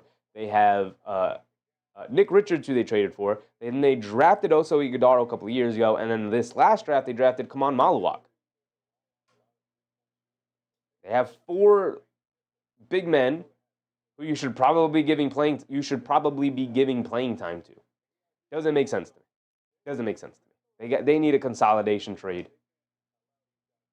Or, I don't know, maybe they'll just play the season out, and then figure it out in the offseason. Who knows? But Nick Richards probably needs to go. Iguodala and Maluwak, you need to figure out who you're keeping. Because you have Mark Williams, seemingly for the future here, who's pretty good tonight, 14-4-3, so far here in the first half. So you said go around the league, please. We will go around the league, but there's only one other game on so far, so. I said 0 live bets on Booyah. Makes sense. I didn't even know he existed until today. Ryan Dunn was 0 points. He's 0 for 4 from the field. He missed 2 easy layups at the rim. Well, 1 easy layup, and then 1 was like a little push shot in the paint. He should have knocked down, but he missed it. But Ryan Dunn not having a good night tonight. He didn't miss his corner 3 as well. 0 for 4 from the field. Jordan Goodwin, 2 for 2 from the field. Knocked down a 3. Iguodala, 3 for 4. Jamari Booyah. They're getting solid production off the bench for really, really slim bench. We're looking here. Is Nick Richards hurt, or is he just DNP CD? Loki said maybe their bench because of attitude. Is Nick Richards hurt, or is he? He's active. They're going to Iguodala over Nick Richards. I'd be upset if I was Nick Richards. I'd be like, y'all got to trade me. Y'all got to get me out of here. Send me over to Los Angeles. All I got to do is catch lobs from Luka, LeBron, and Reeves all day. All I got to do, set screen, throw to the rim, and catch lobs. Easy. But we get over to the Minnesota Timberwolves. It's been the Anthony Edwards show. 21 first-half points from him. Gobert's also been very good. 8 total rebounds for him, and 5 of them being offensive in the first half there. He's doing his best Mitchell Robinson impression tonight. 12 points as well. Julius Randle with 11 points, 1 rebound, 3 assists for him. DiVincenzo an 0 for. 0 points for Donte DiVincenzo. 0 for 3 from the field, all of them coming from three-point range. Susan said the Spurs killing the Pelicans. We'll go look at it. Not a ton of good games going on tonight. So this was the best game available, which is why we're doing it. Naz Reid knocked down the 1 3s, 1 for 6. We talked about it. Bones Highland knocked down the 2 3s. He's got 6. We talked about it. Really slim contributions here off the bench for the Minnesota Timberwolves. This depth is going to kill them as the season goes on, man. MBM, what's up, MBM? Low-key said, yeah, the Spurs are embarrassing the Pelicans. The Pelicans have been embarrassed a couple of times already these past couple of days. I mean, we don't even have to go too far back. They got embarrassed by the Brooklyn Nets, y'all. They got destroyed by the Brooklyn Nets the other day. 55-37. It's not that bad. It's 18. Halfway through the second. I mean, you want to talk about an embarrassment. That's what the Knicks did to the Utah Jazz the other day. That's an embarrassment. But we can take a look at it real quick. Well, it is an embarrassment. Oh, Stephon Castle's back. So that's good. They're going to get Wemby back pretty soon as well. Maybe as early as Wednesday. We'll see. Castle with 10. Fox with 6. Cornette with 4. Barnes with 6. They also got Cornette back. Obviously, he had the game-saving block the other day, so that was nice. They got Kelly Olynyk back, so, you know, Sohan's been playing. They got Harper back. San Antonio starting to get healthy, man. It's starting to get scary over there in San Antonio. They're playing 1, 2, 3, 4, 5, 6 guys off the bench now, too? Dang.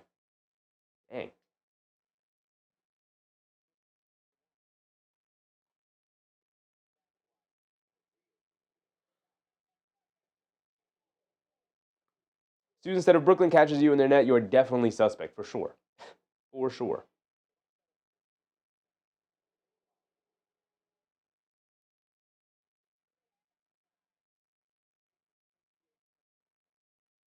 Champagny with 10 points off the bench. Keldon Johnson with 7 points off the bench. I mean, they're just getting contributions. Dylan Harper with 6 points off the bench in 8 minutes. Like, to have the number 2 overall pick coming off the bench for you and still being awesome, because you have the Aaron Fox and Stephon Castle. Crazy the depth that the San Antonio Spurs have right now. Doubt they're going to make a consolidation trade to go after Giannis. I think they should just ride it out.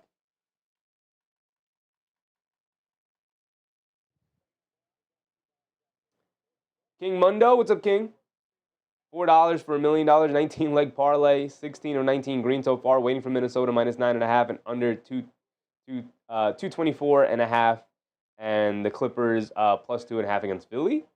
Rooting for you, brother. Rooting for you. What do you need here? Minnesota minus 9.5. Do you need Minnesota to win by 10?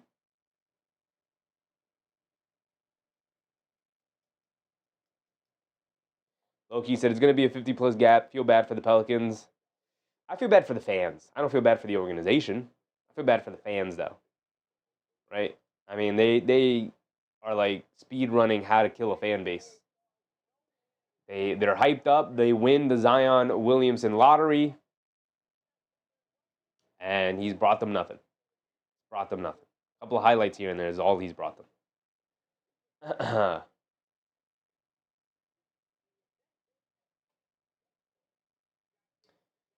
Herb Jones is playing. Sadiq Bey is playing. Murphy is 6. Jeremiah Fears. Derek Queen. I mean, I know they're not good, but I feel like they shouldn't be this bad. Shouldn't be one of the worst teams in the league bad. They're 3-21. They don't own their pick, which is crazy. They sent it over to Atlanta. They sent it to Atlanta in the DeJounte Murray deal. Oh, I forgot they're missing DeJounte Murray. But they sent their pick over to the DeJounte Murray deal. They sent it over to Atlanta. What? MMA Bully said Suns plus 9.5, under 226. Let's go. That last quarter, though. I mean, that's, what it's going to come down to. It's going to come down to whether or not the role players for Minnesota is actually going to start knocking down some shots. I think Phoenix played decently well. They played fine. It's just the everyone else for the Timberwolves just didn't get it going. Randle did enough. He scored 11 in the first half. Like, that's fine. It's a good contribution. Edwards went off for 21 because nobody else was really stepping up for him. Nobody else was really helping him out. It's a 4-point game, though, going into the fourth quarter here. Kings versus Pacers. 4-point game. They're right there. Low-key said, yeah, the fans, every week their team is getting destroyed. It has to be match fixing. No, I think they're just bad. I don't think they believe in their team. I think they're ready to. A lot of those players are ready to move on to different teams. I don't think they trust in the coaching anymore. I don't think the coaching is trusting in the players anymore. I don't think the organization is trusting of anybody. I think it's all bad vibes around there, and it's just making everything worse.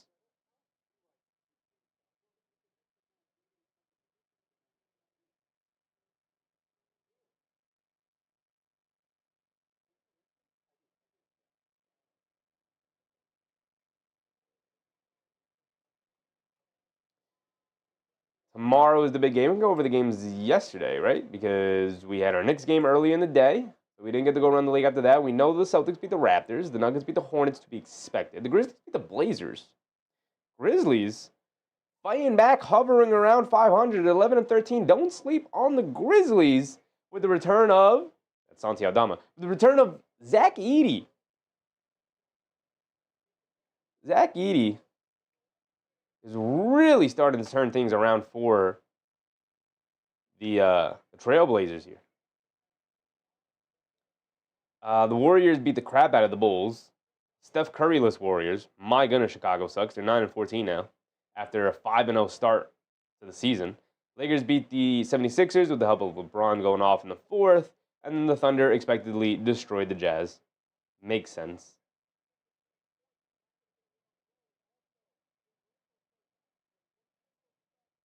So here we go. We're going to sub back into this quarter here. Tomorrow, obviously, we know we're watching the Knicks. 8:30 start time. A little bit later than usual. We'll be live at 8 o'clock. Go through our pregame, of course. But here we go. Checking back in. 61-57 at halftime. And we're off. Edwards it over to Randle. Hands it off to McDaniels. Didn't hear a lot from McDaniels. He steps back for a three. He's now 0 for 3 from three-point range to start this game tonight. Here comes Royce O'Neal bringing it down. Leaves it off for Allen. Allen in the paint. Swings through. Scoop layup past Gobert. Can't get it to go. Loose ball gets knocked back out to Allen for a right corner three. Can't get it to go. Battle for the rebound. Good box out and rebound for Anthony Edwards. Edwards bringing it down on the right wing. Crosses over to his left. Step back. Pulls it back out. Back to Gobert. Back to Edwards. Coming to his right. Pull up three for Anthony Edwards. Can he get another one? Can't get that one to go. Gillespie with the weak side rebound. He's bringing it down. Gillespie hit ahead to O'Neal. Cross court over to Allen. Extra pass to Brooks. Brooks now has it in the post against DiVincenzo. Stop, turn, kicks it in the corner. Mark Williams, a right corner three. That's crazy, but he got it to go down. Mark Williams saying, I'm not just a rim running big. I can do a little bit of everything. I've been working on my three-point jumper. Mark Williams having a heck of a night tonight. 17 points now. Edwards picks up his handle, gets it over to DiVincenzo, swings through to his left. DiVincenzo on the left wing, cross-court pass up top to McDaniels, bullet pass inside to Gobert. And Gobert gets slapped in the head by Mark Williams.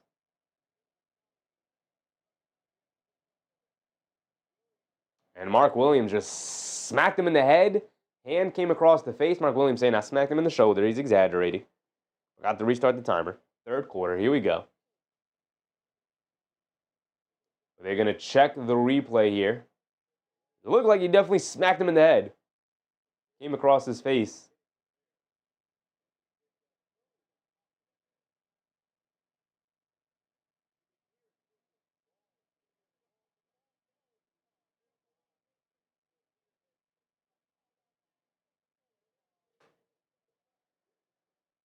Stir Show said, Sun showing how to not, they're showing how to shoot that three. They are. Everybody's getting on the action, even Mark Williams. Everybody in the starting lineup except Colin Gillespie so far has hit a three. Low-key said, please continue to go live every day. Your live streams are so chilled and enjoyable to watch. Appreciate you, Low-key. Appreciate you. We do go live every day, brother. We do go live every day. We are live 6 times a week. I do take one day off to just kind of get things prepared. Takes a lot of time and work. After we go live, in order to set things up properly, right, we got to update all the graphics. Got to make sure our scoreboards are ready to go. Got to research the players so I know what I'm talking about and the rotations and how teams have been playing. But we will be live, low-key. We will be live. We're live 6 days a week, watching as much basketball as possible. I am a Knicks fan, so if the Knicks are playing, I'm watching a Knicks game, right?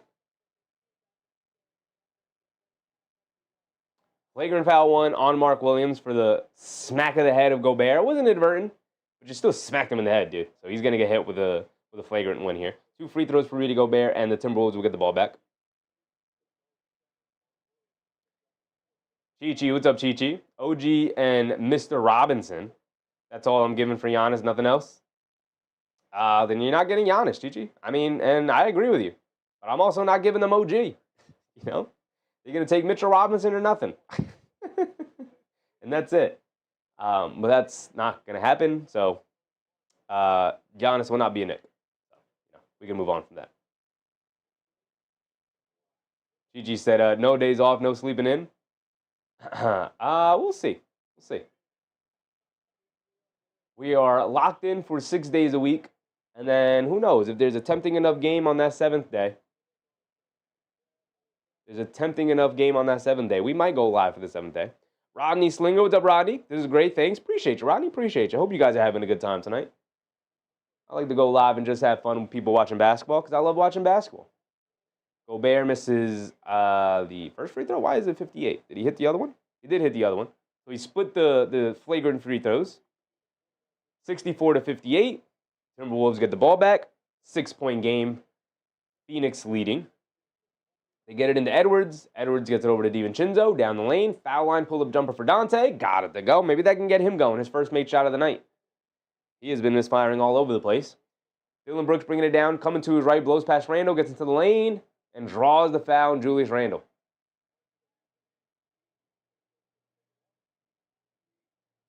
And they say it's not in the act of shooting.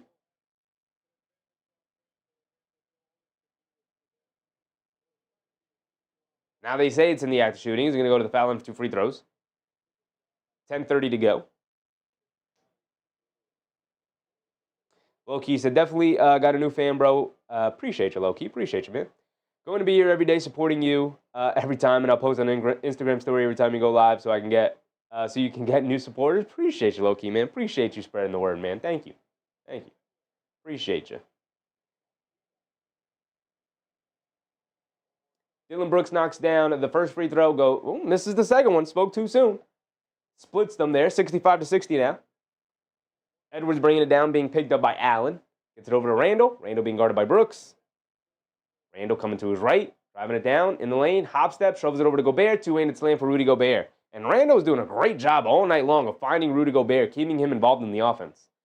Dillon Brooks driving it down, crosses over to his right in the lane, step back, fall away, mid-range jumper, got it to go. I don't know what's gone into Dillon Brooks, but all of a sudden he cannot miss mid-range shots. He's knocked down a couple of them here tonight, difficult ones too, fallaways. Edwards up top being picked up by Brooks on a switch. Edwards coming to his right, driving it down off the Gobert screen, snaking it back to his left hand. Picks up his handle. He's got nowhere to go. Swings it out to DiVincenzo. Back to Edwards. Edwards back to DiVincenzo. Driving it down to his right. Euro steps. Kicks it in the corner. Randle sets and fires. No dip 3. Julius Randle with the left corner 3. And it's a 2-point game. Closest they've been in a while. The Minnesota Timberwolves threatening to get back into this one. And is that Gillespie with the lob to Mark Williams? He just can't. He got his hands on it, but he can't just put it down through the basket. He's a little bit off.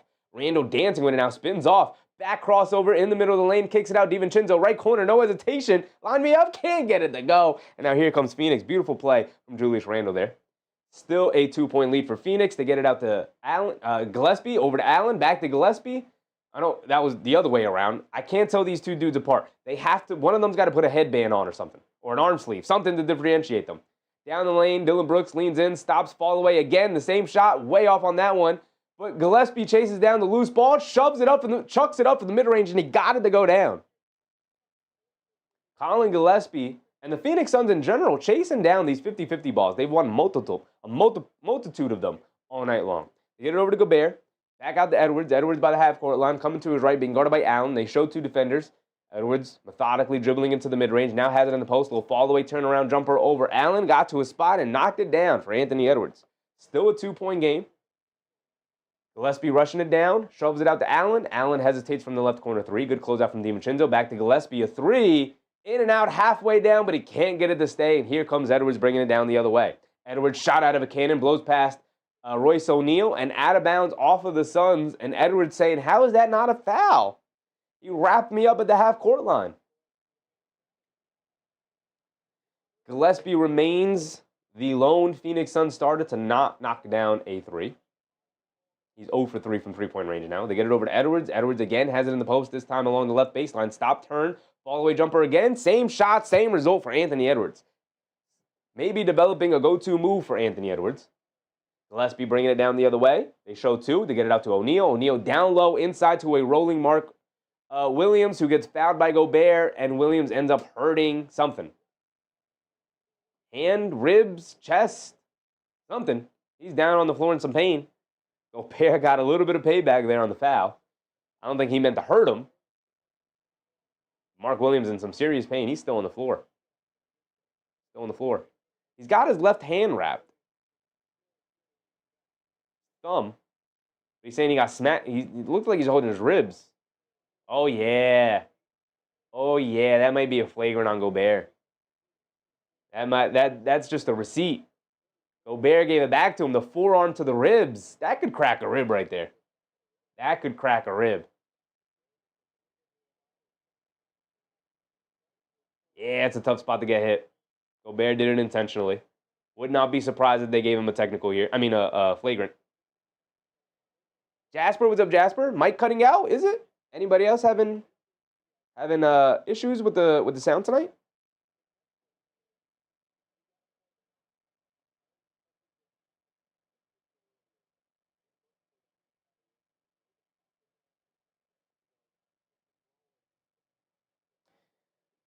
So the refs are going to go look at it. Try restarting the stream, Jasper. You might have to close out of the window or the app or whatever you're watching it on. Sometimes it's all good.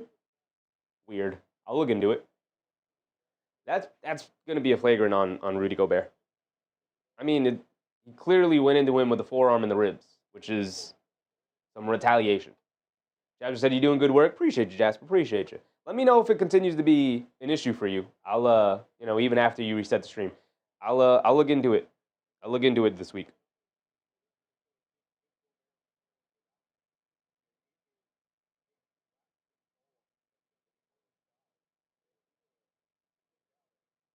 There's blood all over. Who's that? Dillon Brooks? How does Dillon Brooks get blood all over him? Where did that come from? Where did that come from? Who's bleeding like that?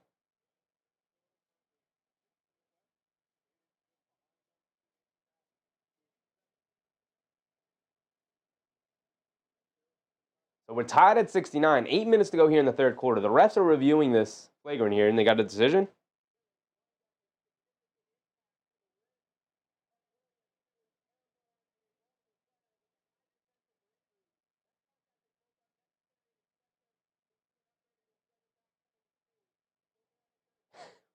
Rudy Gobert gets hit with a flagrant 2 foul. And he is now ejected from the game. Yeah, I get it. I mean, he shoved his forearm into the ribs of Mark Williams. And Rudy Gobert pleading his case, saying, I don't know. He's pointing down to the other end of the court when he's saying he got smacked in the head and you only gave him flagrant 1, and now all of a sudden I get a flagrant 2 for giving him a little forearm to the ribs. I think the issue is that Mark Williams is already up in the air going for a dunk. Rudy Gobert isn't making a play on the ball at all. He's just coming in with the forearm, gives him a nice forearm shot to the ribs while he's already up in the air, comes down, holding the ribs. So obviously, when they're describing it, they say it's high potential for injury.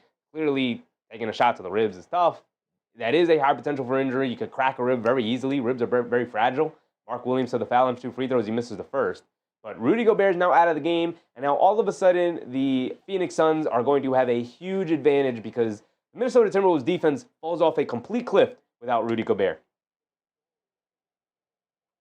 Basketball Jones said Gobert always getting in the mix. He is. Mark Williams does knock down the second one.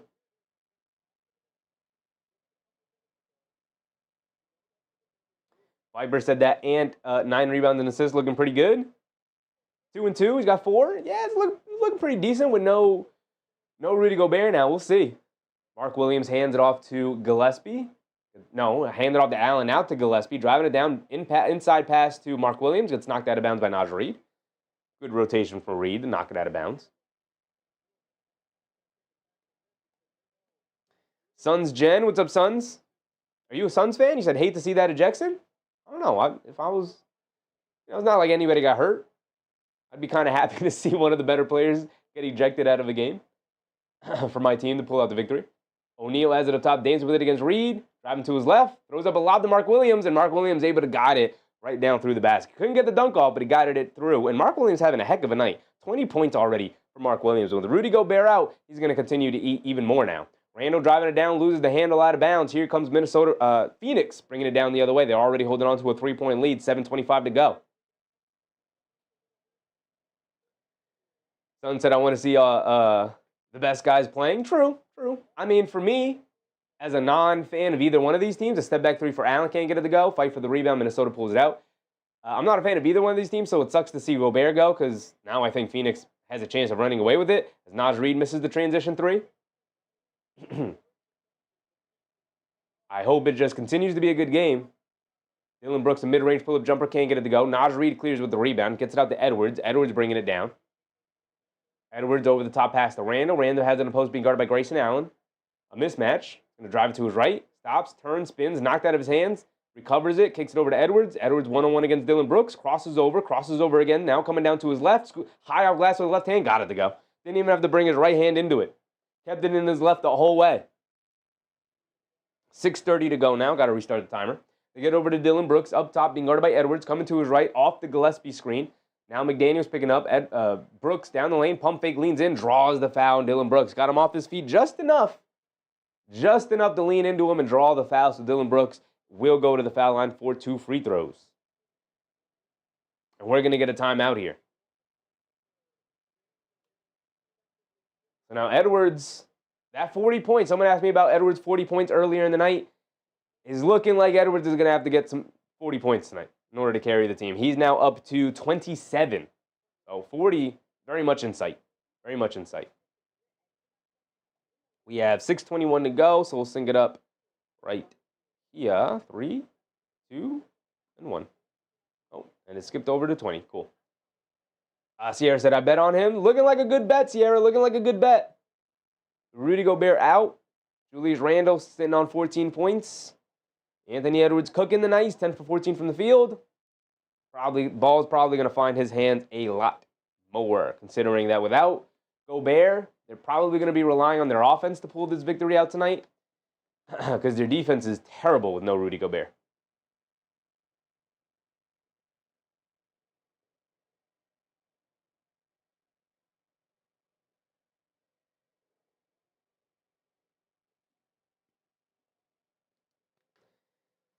Robes Pierre, what's up, Robes? Brooks with 0 fouls. Must be a Matrix glitch. Does he have 0 fouls tonight? He does have 0 fouls tonight. Mark Williams with 4 fouls. Sierra said, what about Dillon's higher than 20? Dillon Brooks sitting with 11 points. It's looking pretty good. Looking pretty good. About halfway through this third quarter. 10 on 11 points. He's going to get 2 free throws when we come back from this timeout. He can get up to 13. He'll only need 7 more points the rest of the game. Looking pretty good. If this comes down to the wire as well, they'll probably lean on him as a clutch time player as well. So I think those are pretty good bets going forward here tonight.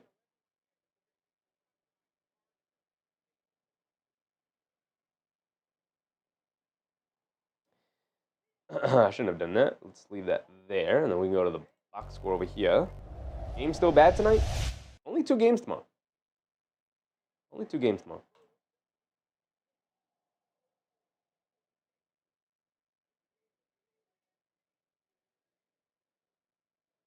Kings Pacers locked in a tight one. Kings making a little bit of a comeback there. Pacers up by 7. 4 minutes to go in the fourth. Can they hold on? Spurs just dominating the Pelicans, to be expected. The Pelicans are suddenly the worst team in the league. They're worse than Brooklyn. They're worse than Washington. They got nothing going on. Suns gents, and Dillon Brooks doing his best Devin Booker impression. True. Very true. I didn't even know he had more of an offensive game outside of just shooting threes and maybe attacking an occasional closeout. But he's doing a lot off the bounce, doing a lot of mid-range fall-away jumpers. Dillon Brooks, this is going to be great development for him when Devin Booker and Jalen Green come back. Because now you got 3 guys suddenly who can average over 20. And that just is going to help you out even more.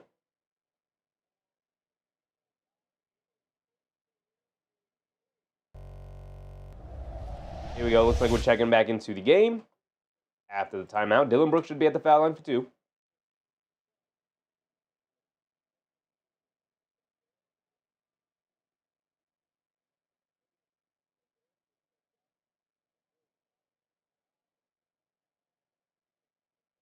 Brooks misses the first free throw. Timberwolves called the timeout, trying to ice the shooter. Worked out on that one, missed the first one.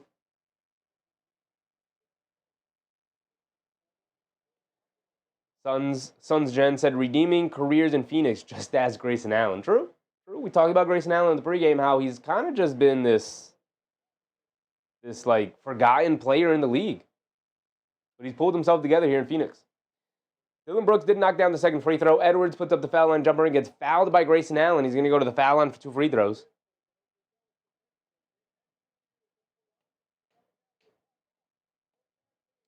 And it continues to be the Anthony Edwards show. Continues to be nothing but Anthony Edwards for the Minnesota Timberwolves offensively here. Ball in his hands, and he's doing everything. Knocks down the first free throw. A perfect free throw. I don't think Minnesota has led all night long. Could be wrong about that. I don't think they have. If they did, it was very early in the first quarter. And Edwards has the opportunity to tie this game up, and he does just that, knocking down both free throws. And we are about the halfway point here in the third quarter as Grayson Allen brings it down. Iguodaro's in the game now, along with Jordan Goodwin. Goodwin gets it over to O'Neal. O'Neal being guarded by Edwards to get it out to Grayson Allen. Allen's going to dance with it against DiVincenzo. Behind the back, coming to his left. Bump Euro, flips it up at the rim. Great defense from Donte DiVincenzo. And now here comes Edwards pushing it the other way. Over to DiVincenzo. A pull-up 3 in transition. Not a good shot. Off the back rim. Here comes Goodwin off the rebound. He has it up top. He's going to slow down, wait for his teammates to catch up. Goodwin now coming to his left. Cross-court pass to Allen. Allen coming to his right. Back to Goodwin. Goodwin's going to hesitate from 3. Leaves it off for O'Neal. He's going to pump fake. Drives it down. Cross-court pass.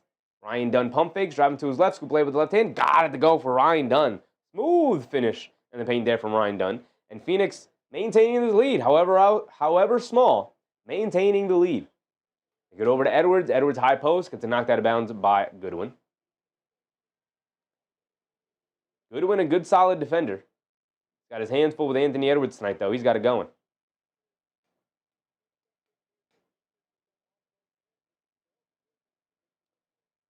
.10 to go. Conley's also in the game for Minnesota now. They get it into Naz Reid. Reid hands it off to Conley. Conley up top being guarded by Goodwin on a switch. Conley loses the handle. And they call it kickball. And they call a kickball against Conley. A ball going to the Suns here. Already holding on to the 2-point lead. Trying to build on it. Grayson Allen bringing it down. No Rudy Gobert. Phoenix has yet to really take full advantage of that. Allen dancing with it, coming to his left to get it over to O'Neal. A straightaway 3 for Royce O'Neal. Rattles it in. Now a 5-point lead built up for Phoenix. Minnesota's going to have to hang with them offensively without the defensive anchor and Gobert now. McDaniels a step back 3, airballs it. Naz Reid saves it into Conley, though. Back over to Edwards. Edwards dribbles into a pull-up 3, and he got it to go. Anthony Edwards, man, putting this team on his back tonight when nobody else really has anything going. Up to 32 points now. Grayson Allen blowing past Conley, gets to the rim, kicks it out to Goodwin, a right wing 3 for him. Can't get it to go, but Ryan Dunn comes flying in. He can't get the tip to go. Edwards finally secures the rebound. He's bringing it down. That helps the rebounds and assist numbers. Edwards gets the ball knocked out of his hands. Good defense from Goodwin. Ryan Dunn picked it up. Hit ahead to Royce O'Neal. O'Neal driving it down in the lane. Euro steps, kicks it out up top to Goodwin. Goodwin driving it down. Stops, shoves it back out to Royce O'Neal. Straightaway 3. Just hit one from there. Can't get that one to go. Jordan Goodwin battling on the glass. He can't get the tip to go. Good defense from McDaniels to knock the rebound away. Here comes Edwards bringing it down. Edwards, cross-court pass. Conley driving down in the lane. Leaves it off to Jalen Clark. And Clark gets the layup to go. We're going to get a timeout from Phoenix as Minnesota, not going away quietly, ties it right back up at 78.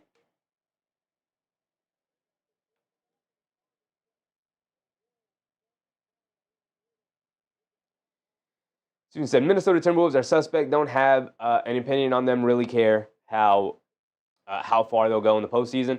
I mean, I'm sure they're one of those teams that once they get into the postseason, they're going to be tough to beat 4 times in a row. You could just really keen in on how you want to play a specific team.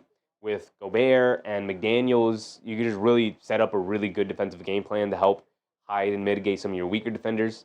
So that's why they've made the last 2 conference finals out there in the West Coast. It's because they're pretty good at that, right? Low-key said, this is a good game, very tight. Good game, back and forth affair. Love to see a good back and forth game. Sometimes I get unlucky and we start doing blowouts, and then I start going around the league and we start focusing on other things. Like, all right, let's switch over to this game, but Indiana looks like they're going to be able to pull out a victory against, you guys can't see it. Indiana looks like they're going to be able to pull out a victory against the Sacramento Kings, 112-105 with 30 seconds to go. They'll jump to 6-18. Where does that put them in the standings? Are they slowly starting to rise? They'll be right with Brooklyn in terms of wins. If they can get past Brooklyn and at least Charlotte, I'll be happy. And if maybe they can catch Chicago in standings, I'll be happy, because I do not want to see a team that just made the finals have a high lottery pick. Don't want to see it. I need Indiana to win these basketball games. Need Indiana to win these basketball games. This is a deep draft. Don't want to see a really good team in Indiana add a super high value player from the draft. We're already having to deal with one super team in Oklahoma City that's probably going to have a couple of lottery picks this year in a deep draft. Don't need to deal with the Indiana Pacers being added to that as well. I said, I don't know. I'm not a Devin Booker guy. Brooks, quite capable. Book, don't play much defense. He would not have been a good Knick. I think his defense is a little bit underrated. I think during that finals run, he showed that he could be a good defender if on a good team and everybody is connected and locked in. I don't think he's a bad defender. I don't think he's a bad defender at all. He's not a lockdown defender by any means, but I don't think he's a liability at all. I think he's got good size. I think he's got good strength. I think he's got good core strength, as evident by his offensive game. I don't think he's a liability defensively. I just don't think he's a standout defensive guy. How many games in a row have Oklahoma City won? 15 games in a row for Oklahoma City. Okay. Looking like we're going to get back into this game in a second here. The Clippers with 6 wins. I need the Clippers to win, man. I need Sacramento to continue to fall. I need Utah to continue to fall. Looks like Dallas is starting to pull themselves together, so I need the Clippers to at least rise to at least the 12th seed there. I need the Clippers and the Pacers to win. I don't want to see these NBA bound, these finals bound teams with a high lottery picks, man. Very much don't want to see that. But here we go. Bag into it. Grayson Allen, right corner 3 off the pass from Iguodala. Can't get it to go. Battle for the rebound, knocked out of bounds. The Timberwolves will get it back.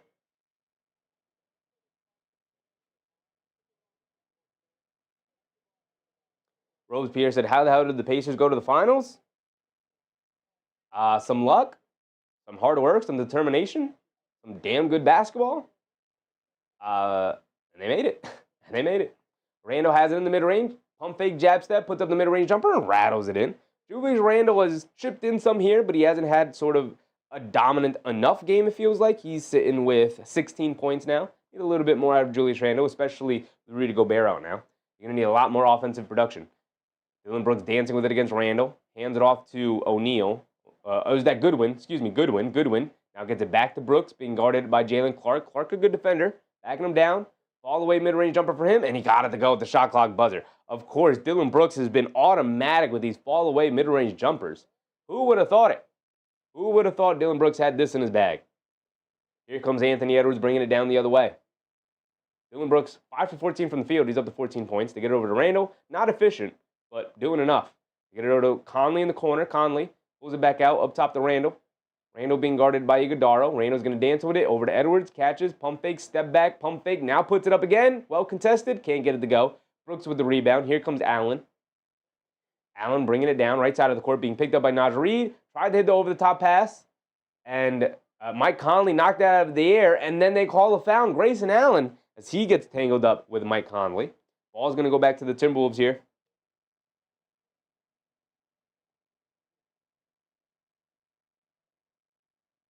Good defense for Mike Conley. The old man still got it.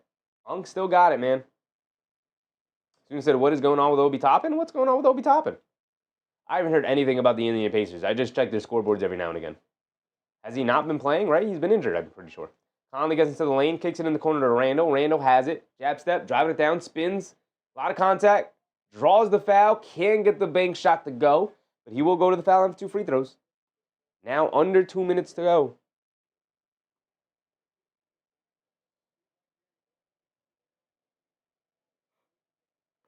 Randle at the foul line for 2.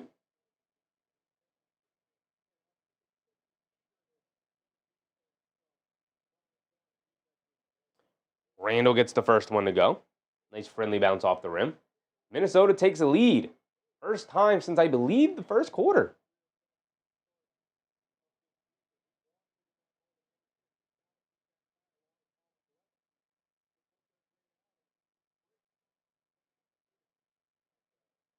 Randle off the back rim, can't get it to go. Dunn with the rebound. Hit ahead to Brooks. Brooks bringing it down the other way. Brooks trying to go at Conley. They kick it out to Goodwin. Goodwin on the right wing. Back to Brooks, being guarded by Edwards. Has him in the post. Backing him down. Pump fake. Lean in. Fall away. Goes to it again. Comes up short. Good defense from Edwards there. Edwards shot out of a can and bringing it down the other way. Hit ahead to Clark in transition. Hesitates from 3. And they call a foul on Gillespie as Clark was trying to blow past him. So they're in the bonus. Are they in the bonus? They're not in the bonus. He's going to go to the foul line for 2 free throws. Did they say he gathered it? Or are they in the bonus? I don't think they have not signified that they're in the bonus. But either way, Jalen Clark at the foul line for 2 free throws. He misses the first one. Can't be missing free throws. Not in these close games. Clark does knock down the second one at least. Ties it back up at 81. Here comes Gillespie bringing it down the other way. Gillespie being guarded by Clark, coming to his left, driving it down, puts it up. Can't get it to go, but he does draw the foul on Julius Randle. The paint's going to be wide open with no Rudy Gobert. Suns trying to take advantage of it. Gillespie going to the foul line. Lionel Mona is with up, Lionel. Just checking in. Appreciate you, brother. Appreciate you. MMA Bully said the total under is going to smack at this rate. Yeah. Hasn't been too explosive in an offensive game. I will say this fourth quarter is going to be interesting. It's going to be interesting. Gillespie knocks down the free throw. He's got another one coming. Clark did hit that other free throw. So it's 82-82. Gillespie has one more free throw coming.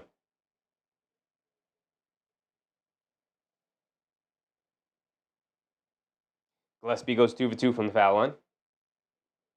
And the Timberwolves will bring it down. Here comes Randle.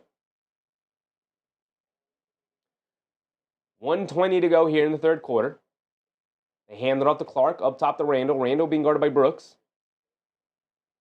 Randle coming to his right. Driving it down. Stop, turn, half spin, pump fake, steps through, gets caught in the air, kicks it out to Edwards. Somehow found them. Edwards leaves it off for Conley. Pass fake, driving it down in the lane. Throws up a right-handed floater. Can't get the floater to go down. And now here comes Brooks off the rebound. 1 minute to go. Brooks hit ahead. Goodwin in the right corner. Gets ran off the line by Conley. Goodwin just bullies his way into the paint. Can knock down the reverse layup. Here comes Edwards bringing it down the other way. Another rebound for Edwards. Shot out of a can, putting his head down, driving it down, draws the contact, throws up the floater, gets the floater to go, and 1 for Anthony Edwards.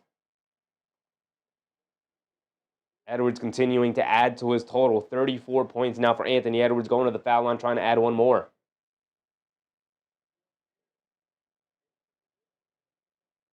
Keenan said Westbrook putting up big numbers in another loss.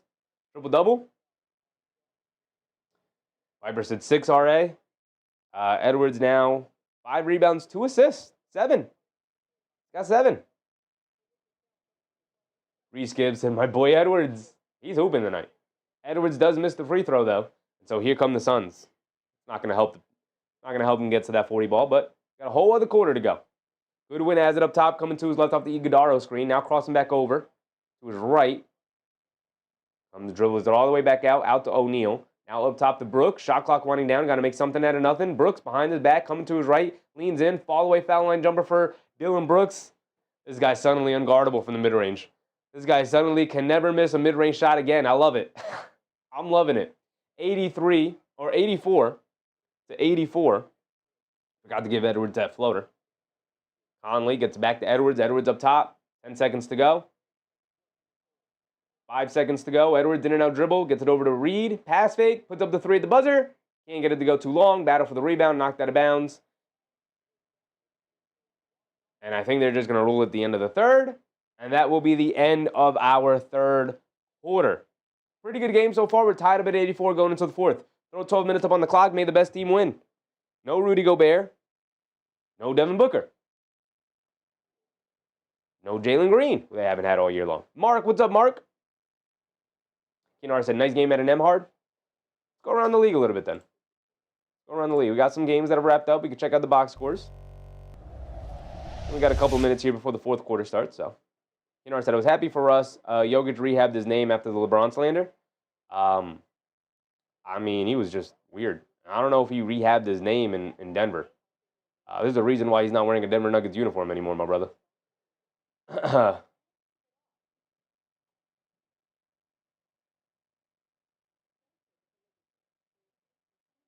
Susan said, Pelicans trying to make a comeback? It was a 5-point game for the Pelicans. Hold on, they got some fight left in them. They got some fight in them. Suns Jen said, they just run Booker's plays for Brooks, except nobody wants to double team Brooks. True. But even still, though, Suns Jen, like, who would have thought he would knock down mid-range shots at the rate he's knocking them down right now? Crazy. Pretty crazy. Nembhard, 28 and 12 for Nembhard. It was a nice game out of Nembhard. Low Key said, it's Edwards versus Brooks show. It is. It is. They're going back and forth right now.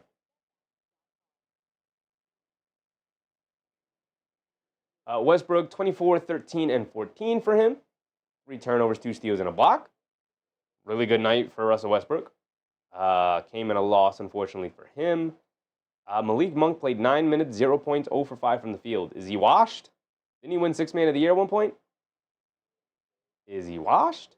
Is he done? Is Malik Monk out of here?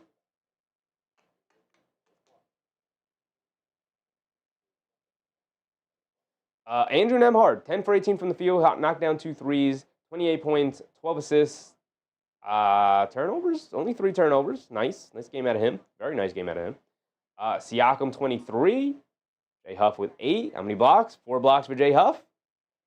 With Wembanyama out with injury, Jay Huff is now leading the league in blocks per game. Ethan Thompson getting a start for the... Who the heck is Ethan Thompson? This is what I mean. Sometimes you just got to research a couple of guys every now and again. Ethan Thompson, he's a rookie. Okay. I don't think he was a draft pick. I would have known his name. Played the last couple of games. 34 minutes against Chicago. What did he give him? 3-point shooter? 11 points?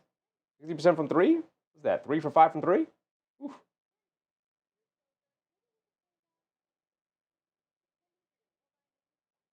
Son Jen said, absolutely no one expected that from him except Brooks and maybe Jordan Ott. I don't even know if Jordan Ott. Yeah, maybe Jordan Ott, but I don't even think so. I don't even think so with him. It's a crazy development for him. He's 28. He was supposed to be like at a point in his career where he kind of just is who he is. But he's redefining himself here in Phoenix. Tell you what, he's got a fan out of me now. Kinar said, New Orleans has some players. Nobody talks about Sadiq Bey, but he can play. And they seem to have been right about Derek Queen. A lot of draft experts felt too high. New Orleans was dumb to trade up for him. Yeah. I mean, just it's probably going to hurt in the long run. Derek Queen's just got to become an all-star level player for them in order to make that somewhat defensible. But even still. Iguodaro in the paint, throws up. You didn't get any protections on your draft pick. And so now you're going to give them a lottery pick as you're one of the worst teams in the league. So, still a dumb trade. Still a dumb trade, even if Queen works out. Iguodala in the paint, knocked down a little turnaround push shot. Conley gets it over to DiVincenzo. Back to Conley. Conley up top being guarded by Booyah. Now over to Reid. Reid hands it off to DiVincenzo. DiVincenzo left wing 3 up the catch. Can't get it to go. DiVincenzo has been terrible tonight. Been absolutely invisible. He's knocked down one mid-range shot, and that's it. Ryan Dunn has it up top, dancing with it. Good pressure and defense from McDaniels there. They get it out to Iguodala. Iguodala up top handling the ball. This is not a good situation to be in. They get it out to Booyah. Booyah on the left wing, driving it down in the lane. Stop, pump fake, spin, cross-court pass. Ryan Dunn hesitates, crossing over, down the lane, in and out dribble, puts up the floater, well contested from Reid. Can't get it to go. Battle for the rebound, knocked out of bounds. It's going to stay with the Phoenix Suns. You're going to need somebody to step up and help rebound here. Mark said, wake up, Devo. JK, I want the Suns to win. I said Suns to start the game, and then as the game went on, I thought, you know what, Minnesota's probably going to pull this one out, just based off of the way the game was going. As Jordan Goodwin split the defense, got to the lane, and knocked down an easy layup. Again, no Rudy Gobert. And then once Rudy Gobert went out with the flagrant 2, I flipped right back to the Suns. Momentum ran right back their way. It's a close game, though. Could go either way. McDaniels throws a terrible pass, and it gets picked off. Gillespie bringing it down. Hit ahead to Jordan Goodwin. Goodwin down the lane. Kicks it up top to Booyah. Kicks it out. Gillespie a 3. The Lone Star did not make one, and he ends that streak right there by knocking down the 3 in transition.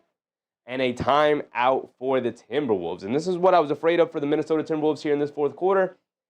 The Suns come out on a mission, on fire, no Gobert. Really, really hurting them in the paint here. Goodwin got a nice easy layup as Randle is no rim protector, is the only big down there. And then in transition, they swing it around and find Gillespie for a 3. Can't clean up the glass. Can't rim protect. Recipe for disaster. Unless Anthony Edwards can go supernova, which he absolutely can, chances of Minnesota pulling this one out are slimming down. KNR said, Rudy's such a weird player. Such a weird dude. Such a weird dude. Always finds himself boiled in some kind of controversy, whether it's an on-the-court mix-up or, you know, that time where he just had to touch all the microphones in the room and make light of a serious situation. Always seems to be involved in something.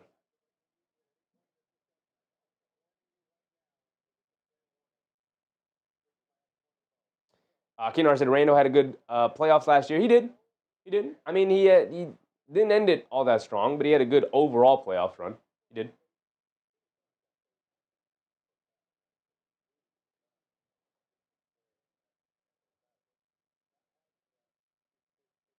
Student said that's why the Knicks don't do dirty plays and fight a player's ejection and cause your team to lose. Yeah. I mean, you pointed out earlier, I think it was you, Susan. Anunoby did a good job keeping composure after Dillon Brooks fired a basketball at his back. You know, if he gets more serious than just being like, bro, what's that? What are you doing? You know, if he gets any more serious than that, like, you're liable for 2 technicals, and then other guys get involved, and there's more pushing and shoving, then maybe a guy can get thrown out. Like, you're just trying to win a basketball game and get out of here, you know? Loki said, have you ever spoke to a famous NBA player? I have not. Nope, never. Never even came close. Bye-bye. No.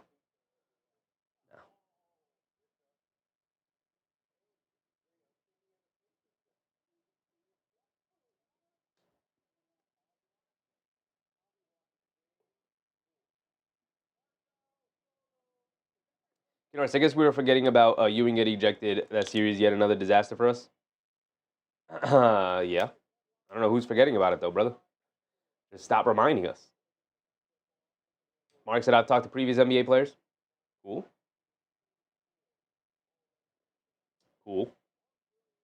I mean, they're just people. I don't really have a desire to talk to an NBA player. You know, if they wanted to talk about basketball, we could talk about basketball. That's cool.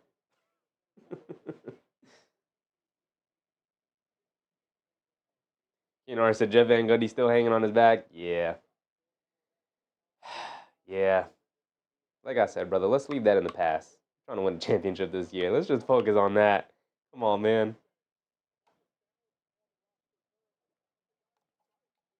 Student said Rudy Gobert's issues. Anger issues, maybe. Here we go. Minnesota bringing it down. Bones Highland is in. They're looking for somebody to get it going. They get it over to Randle. Randle on the left wing being guarded by Iguodala. Jab step, driving it down in the paint. Takes it out now to DiVincenzo. Back to Randle. Randle being guarded by Iguodala. Backing him down in the lane. Gets caught in the air. Kicks it out. 3 from Naz Reid, right corner. Got it to go. Not going away quietly. Suns Jen said, I trick-or-treat at players' house as a kid. I mean, that's how you get the good stuff, isn't it? Go to the rich people's house. Goodwin driving it down in the lane. Leaves it off for Iguodala. 2-handed slam. Got it to go. And the Suns now just picking on the Timberwolves in the paint. And Highland tried to throw a hit-ahead pass to DiVincenzo, who is not paying attention, not focused, not looking for it. Not sure if that's bad on Highland for throwing the pass or DiVincenzo for not realizing he was going to throw him the pass. I feel like that's always on the guy like DiVincenzo. And Colin Gillespie took a while to knock down the 3, but now that's 2 in a row for him as he knocks down the step-back 3 off the screen. Up by 9 for Phoenix. DiVincenzo has it up top to get it over to Randle. Randle crosses over to his left, down the lane, leaves it off for Naz Reid. Just hit one from the right corner, misses that one from the left.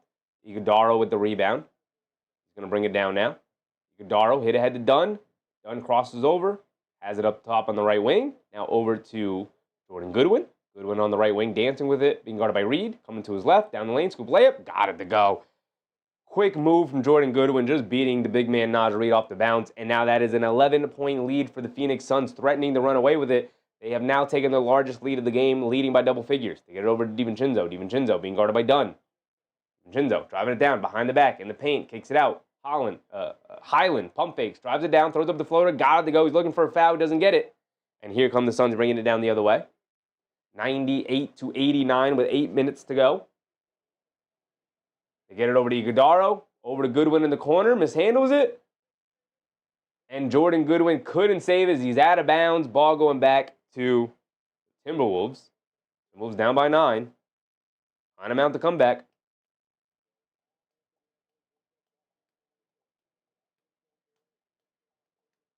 Dinar said Naz is clutch. You're going to need the clutchest man in the league so far this year. Anthony Edwards back in the game, and here he comes. What you got for me, Anthony Edwards? What you got for me? You need 6 more points for the 40 ball. Highland bringing it down against Booyah. Highland coming to his right, dancing around a Randle screen. Coming to his left, leaves it off for Randle. Randle has it up top, pump fakes, drive to his left. Kicks out to Highland, a relocation left wing 3 for him. Got it to go, his 3rd of the game. Bones Highland has been clutch for them. Possibly stealing those Rob Dillingham minutes. Dillingham was not impressive this season when given the opportunity. Highland could be the guy to go to. Gillespie down the lane, draws the contact, and they say foul on the floor before the floater attempt. So should be side out of bounds for the Suns. 6-point lead now for the Phoenix Suns.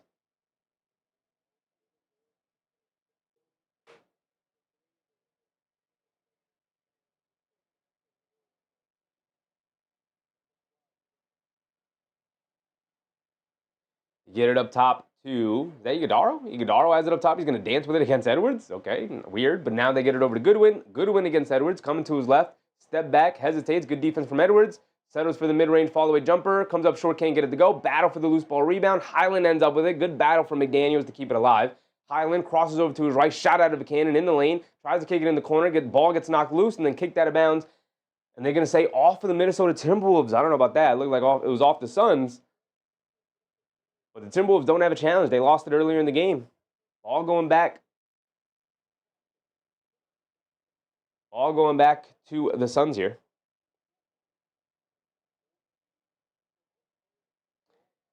Kinahara said, Big Ragu needs some more Prego spaghetti sauce. It's in there. He needs to put that Knicks jersey back on. What he needs to do. Booyah didn't have any bets available at half. Highland came up with the steal in the backcourt, driving it down to play with the left hand, can't get it to go. Mark Williams is back in the game, along with Dillon Brooks, and the Suns are going to look to end this one here. 7 minutes to go. Brooks has it up top, being guarded by DiVincenzo. Coming to his left, spins back to his right, spins back to his left, gets to the foul line, pull-up jumper, comes up well short on it. Looked like he didn't have a good grip on it. Looked like the ball got loose as he was rising up to shoot it. Edwards has it up top, being guarded by Dunn. Edwards is going to dance with it. He's been on fire all night long. Step back, foul line, fall away jumper. Got it to go. Smooth. That's how it's done. That's how it's done, Dillon Brooks. 4-point game. Timberwolves not going down quietly. 7-0 run to get back into this one. I said we definitely want Donte back. He's got to get that power of friendship back. Once that power of friendship left him, return back to being just a solid basketball player instead of being the flamethrower that he was in New York, Robespierre said, comparing both team stats distribution, it's not highly likely that the Wolves win in the end. Probably it's been the Anthony Edwards show. The only chance that they probably have is Anthony Edwards just going supernova and winning this game for them, which is putting a lot on one guy's shoulder. He's done it before this season. He's doing it now. It's back to a 4-point game, so I think it could swing either way. Brooks sitting with 16 points, Edwards sitting with 36. Both players need 4 for Brooks to get to 20 and Edwards to get to 40. They've gone back and forth against each other all night long. Student said Pelicans tied at 95, a minute left in the third quarter? Really? They came back fast in that one. Really? Yeah, third quarter. They got a whole fourth quarter left to play, and they tied it up. Derek Queen with 23, 10, and 7. Look at Derek Queen go. Look at Derek Queen go.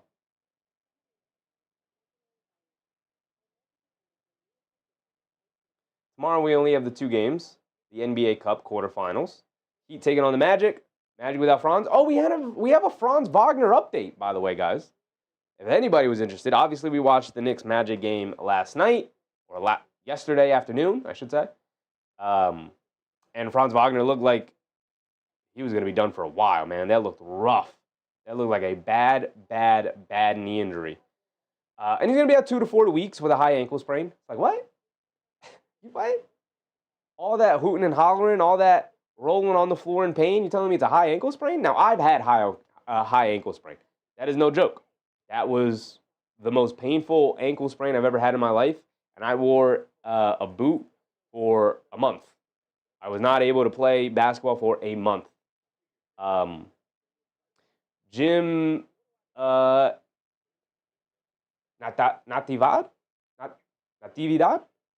What's up, Jim? Where's Gobert? He got ejected. Kinar said, yes, tell us about Hans and Franz. Loki said, I think the Pelicans heard us talking bad about them. Now they're playing good. Yeah, they heard us talking smack about how terrible they are and how they're probably the worst team in the league now, even behind the Brooklyn Nets and the Washington Wizards. And they're responding. Against a good Suns team, a good Spurs team. But Franz Wagner tests came back negative. They said he's got a high ankle sprain, and he's going to be reevaluated in 2 to 4 weeks, depending on how he responds to treatment.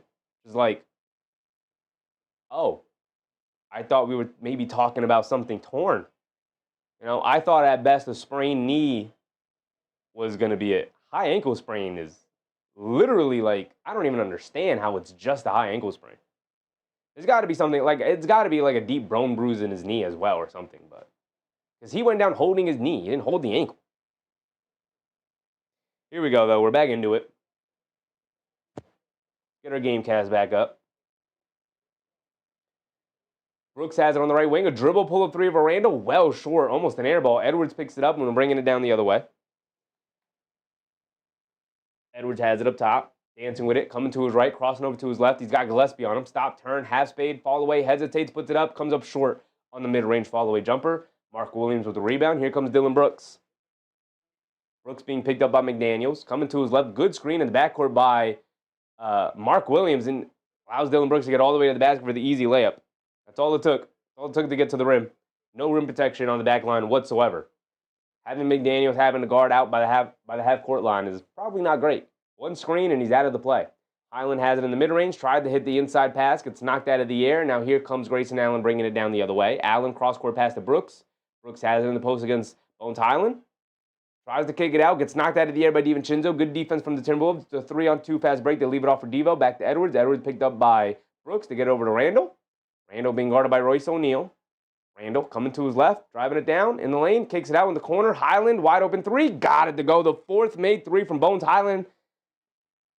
And it's a 3-point game. Sun scored 2. Oh, I forgot to give credit to the layup from Dillon Brooks there. So it's 100-97. Dillon Brooks up top to get it over to Gillespie. Gillespie being guarded by DiVincenzo, coming to his left. And a foul on DiVincenzo trying to reach in.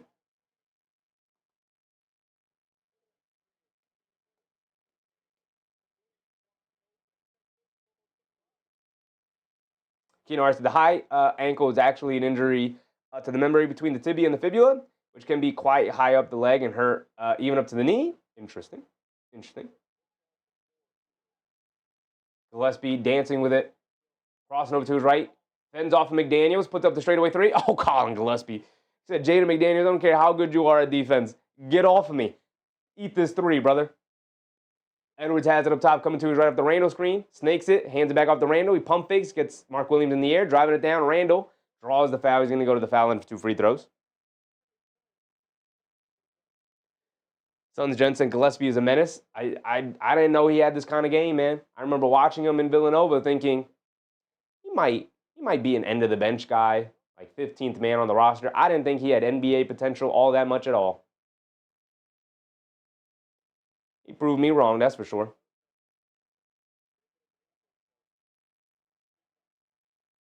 NBM said somebody has the green light. I mean, somebody got to score these baskets. No Edwards, no Green. Everybody's got the green light. You got to, you're trying to show something. I said, what's up with this Gillespie? He's making the opponents dizzy. I mean, he's developed himself into a legitimate NBA role player as of right now. Like, legit guy. He's going to get paid. He's going to get paid to play for a team. When before he was trying to find an opportunity, he got it. He got it and he showed out. Randle knocked down both free throws, so it's 99-103. Gillespie, a pull-up three, deep one. Can't get it to go. He's feeling himself. A little bit of a heat check there. Here comes Anthony Edwards bringing it down. Got palms up in the air, which is what you never want to see. Guys unsure of what they're supposed to be running. Naz Reid has it up top. Trying to get it to Edwards. Good ball denial from Goodwin. Naz Reid now hands it off to McDaniels. McDaniels been absolutely invisible all night long. They get it back to Naz Reid. 3 out of the right wing. Can't get it to go. Battle for the rebound. And here comes Gillespie bringing it down the other way. Gillespie pulls it back out. Has it up top on the left wing. Dancing with it. Up top to Grayson Allen. Allen coming to his right against Randle. Blows past him. Inside to Mark Williams. Easy two-handed slam. All they got to do is one dribble drive, and the paint is wide open for either the drop-off pass or the finish for themselves. Mike Conley has it up top. Trying to get it to Randle. They get it to Randle, being guarded by Allen. He's going to fire a left wing three. Comes up short. And now it feels like Minnesota's just kind of heaving him up there. Mark Williams secures the rebound. Phoenix up by 6. Unless they can get Anthony Edwards the ball in his hands again and get him going. I told you, the only chance Minnesota's going to have tonight is if Edwards gets it going. And he has not been having it going. Sergio said Brooks is crazy in last minutes. I remember this Rockets like 6 3-pointer performance last year. Yeah, I mean, he's not even doing it from 3 this season. He's doing it from the mid-range. Gillespie, fancy dribble against Randle, goes under the basket. Steve Nash dribble, can't knock down the low reverse layup. Got a little too fancy there. They get over to Conley. Conley on the left wing, trying to answer. Pull up 3 off the screen. Conley, can't get it to go, comes up short. Chasing down the loose ball. Knocked out of bounds by Conley. Gillespie holding his back. Not really what you want to see.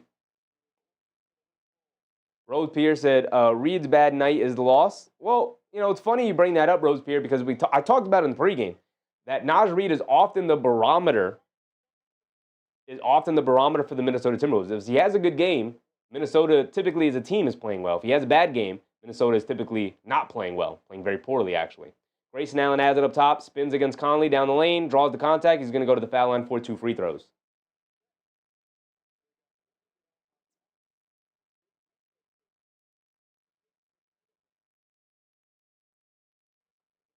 I said, Edwards not shy about calling out not good teammates just as cat. He's a very direct guy. Very direct guy. I said, big plus minus tonight are Gillespie and Booyah. I mean, it's hard to point to the value of what just having a floor general is out there, whether they're good or they're bad, like a legitimate point guard, just to kind of direct and organize an offense. Like, that's why Conley is still on this team and why he's still valuable. Like, he's closing this game out for Minnesota because they need a floor general out there to get the ball where it needs to go. Grayson Allen missed the first free throw. Does knock down the second one. Under 3 minutes to go. Edwards bringing it down. So Bouye and Gillespie, huge contributions here for the Phoenix Suns just by being like solid point guards. Edwards draws the foul on Gillespie, who is not ready for the switch. So Edwards will go to the foul line for 2 free throws here. He is sitting with 36 points. Get up to 38 here. Dat Ziso, what's up, Dat? Please don't score 17. Ooh.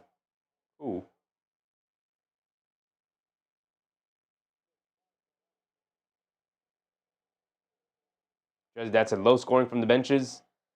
Yeah, I mean, both teams dealing with injuries, so bench production has not been great. They call it side out of bounds. They get it up top to Reid, so no free throws for Edwards.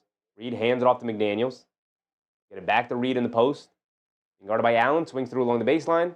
Swings it out, over to Edwards. Hesitates from 3. Sidestep, hesitates. Conley leans in. Conley gets stripped. And a shot clock violation. Colin Gillespie stripping Mike Conley, not even allowing him to get the shot off in time. Andres Velasquez, what's up, Andres? Over 228, probably need overtime. Yeah, with 2 minutes to go, probably. I don't think we're going to be able to get there. Allen has it up top. Steps back, left wing 3 for him. Too strong off the back rim, can't get it to go. Randle with the rebound. Bringing it down the other way. Get it over to Edwards. Edwards putting his head down, attacking all the way to the basket. Gets the layup to go. Up to 38. Both teams sitting with 2 timeouts. 2 minutes to go. Now under 2 minutes to go. 5-point game, 106-101. Grayson Allen has it up top. Coming to his right, off a double screen. Allen pulls it back. Crosses over to his left against Randle. In the paint, picks up his handle. Kicks it out to Goodwin. Up top to Gillespie. Gillespie coming to his left. Tries to the pocket pass to Goodwin, but he doesn't roll to the rim. Diving on the floor. Reid has it.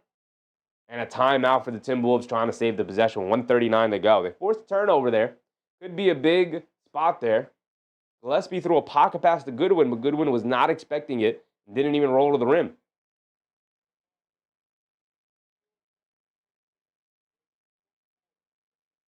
Just Dad said, about 23 from benches. Tibbs would appreciate it. NBM said, I smell an upset. Before the game started, I did say I thought the Phoenix Suns had a pretty decent chance of pulling off the upset tonight. Phoenix Suns are not bad. They're 13-10 this year. I had pretty good confidence in them. And then as the game started, and I got a feel for it, I thought, I don't know, Minnesota not particularly playing well. If they can knock down some shots in the second half, I could see them starting to pull away a little bit. And it was a close game. It was tied. And then Rudy Gobert picked up the flagrant 2. Got him out of there. And Minnesota has struggled to defend since then. No Rudy Gobert, Minnesota's defense falls off a cliff. It's actually, like, one of the biggest issues they have. They don't necessarily have a backup center. Naz Reid is their backup center. He's not a center. Julius Randle is not a center. You put both of those guys there, not going to be good. Blick, what's up, Blick? I need 3 more points for Dillon Brooks. Dillon Brooks is sitting with, and he's out of the game. Dillon Brooks not even in the game right now. Now he's coming back into the game. Dillon Brooks with 18. You need 21 points from him. You need over 20. Low-key game says the Pelicans are up. The Pelicans.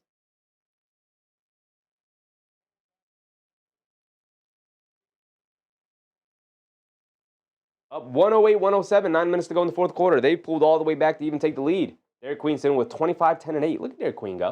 Look at Derek Queen go. Edwards gets it over to Randle. Randle has it up top. Being guarded by Mark Williams. Blows past him. Scoop with the left hand. Got it to go. Good explosive move from Julius Randle. And the referee stops the play to wipe off the court, the sweat from the court. Good refereeing there.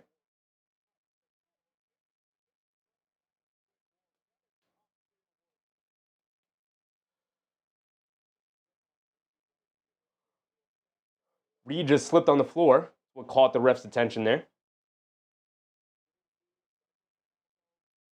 Andres said we need overtime. I just want an exciting finish here tonight, whether it's an overtime or not. Grayson Allen bringing it down against Bones Highland. Coming to his left. Driving it down. Crosses over. Driving it down. Under the basket. Steve Nash dribble. Hands it off to Brooks. Brooks against Randle. Driving to his left. Stop. Turn. Fall away. Flips it up at the rim. Great defense from Julius Randle. And then Randle and Dillon Brooks get tied up. No whistle called. Randle has it up top, being guarded by Royce O'Neal. Randle's just going to look to dance and isolate with it. Drive to his right, just bully ball his way to the basket. Kicks it out to Naz Reid. Wide open right corner three. Comes up short. Battle for the rebound. Randle knocks it out. But they finally call a foul on the Timberwolves battling for the rebound. The ball is going to go back to the Suns. Big miss there for Naz Reid. Could have tied it up at 106.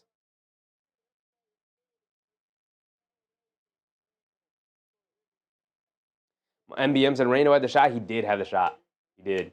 Lamar said, I don't want overtime. We got a game tomorrow. Oh, and overtime doesn't affect the game tomorrow, brother.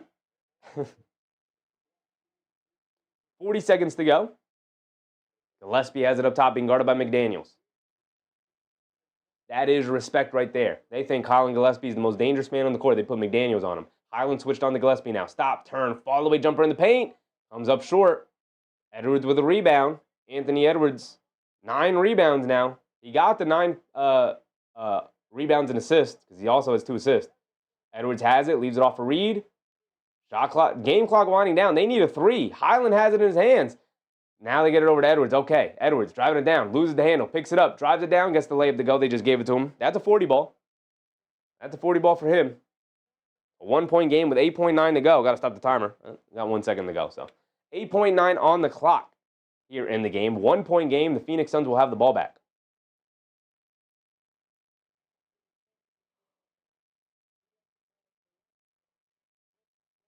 They did not want to give up the 3. Ran him off the line. Gave him the layup.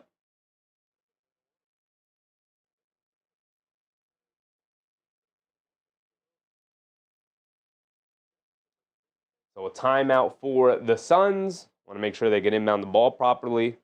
Obviously, Minnesota will be going for the steal. If they don't get the steal, they'll look to foul. Play the free throw game. Both teams have 1 timeout remaining.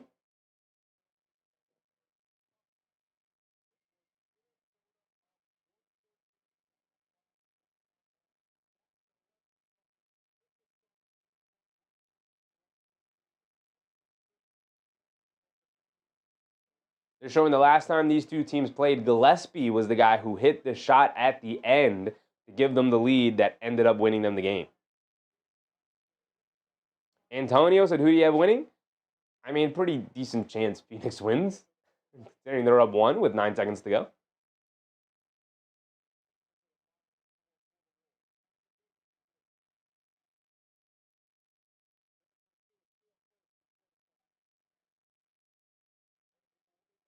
So Minnesota's looking for the steal.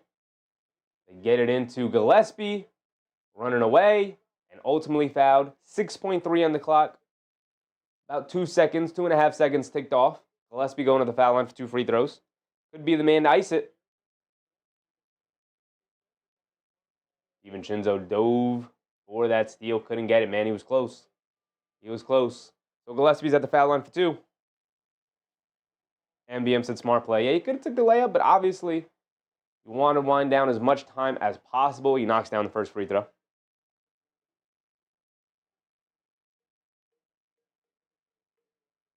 Randle and Reid come back in. Gillespie knocked down the first one. He's got another one coming. Shooting 86% from the foul line this year. Knocked down free throw shooter. Nazlan said they're missing key players. Both teams missing key players. Gobert's out with the flagrant 2. Booker and Jalen Green both out for the Suns. Gillespie knocked down both free throws. He now is sitting with 19.6 rebounds, 4 assists. Another good game for Colin Gillespie. Guy's real. This guy's legit. Suns Gen said, really good commentary. Thank you for the stream. You got my follow. I'll check in on some future Knicks games. Appreciate you, Suns Gen. Appreciate you. Mark said, Suns got this. Reminding people to the like button and subscribe. Appreciate you, Mark. If you're enjoying the show so far, hit the thumbs up button. Like the stream. The best way to show support is to like the stream. Helps grow the stream immensely. Spread it out to more people. Help grow the community. We also had I forgot to call out the guy who subscribed too. Thank you for that. Levi Medina, what's up, Levi? Larry Branch II, that's who it was. Larry Branch II said new subscriber from Dallas. Appreciate you, Larry. Appreciate you. Are you a Mavs fan from Dallas? We did do the Mavs earlier this season. Got to watch Cooper Flagg's debut. Was not a good performance. Obviously playing significantly better now.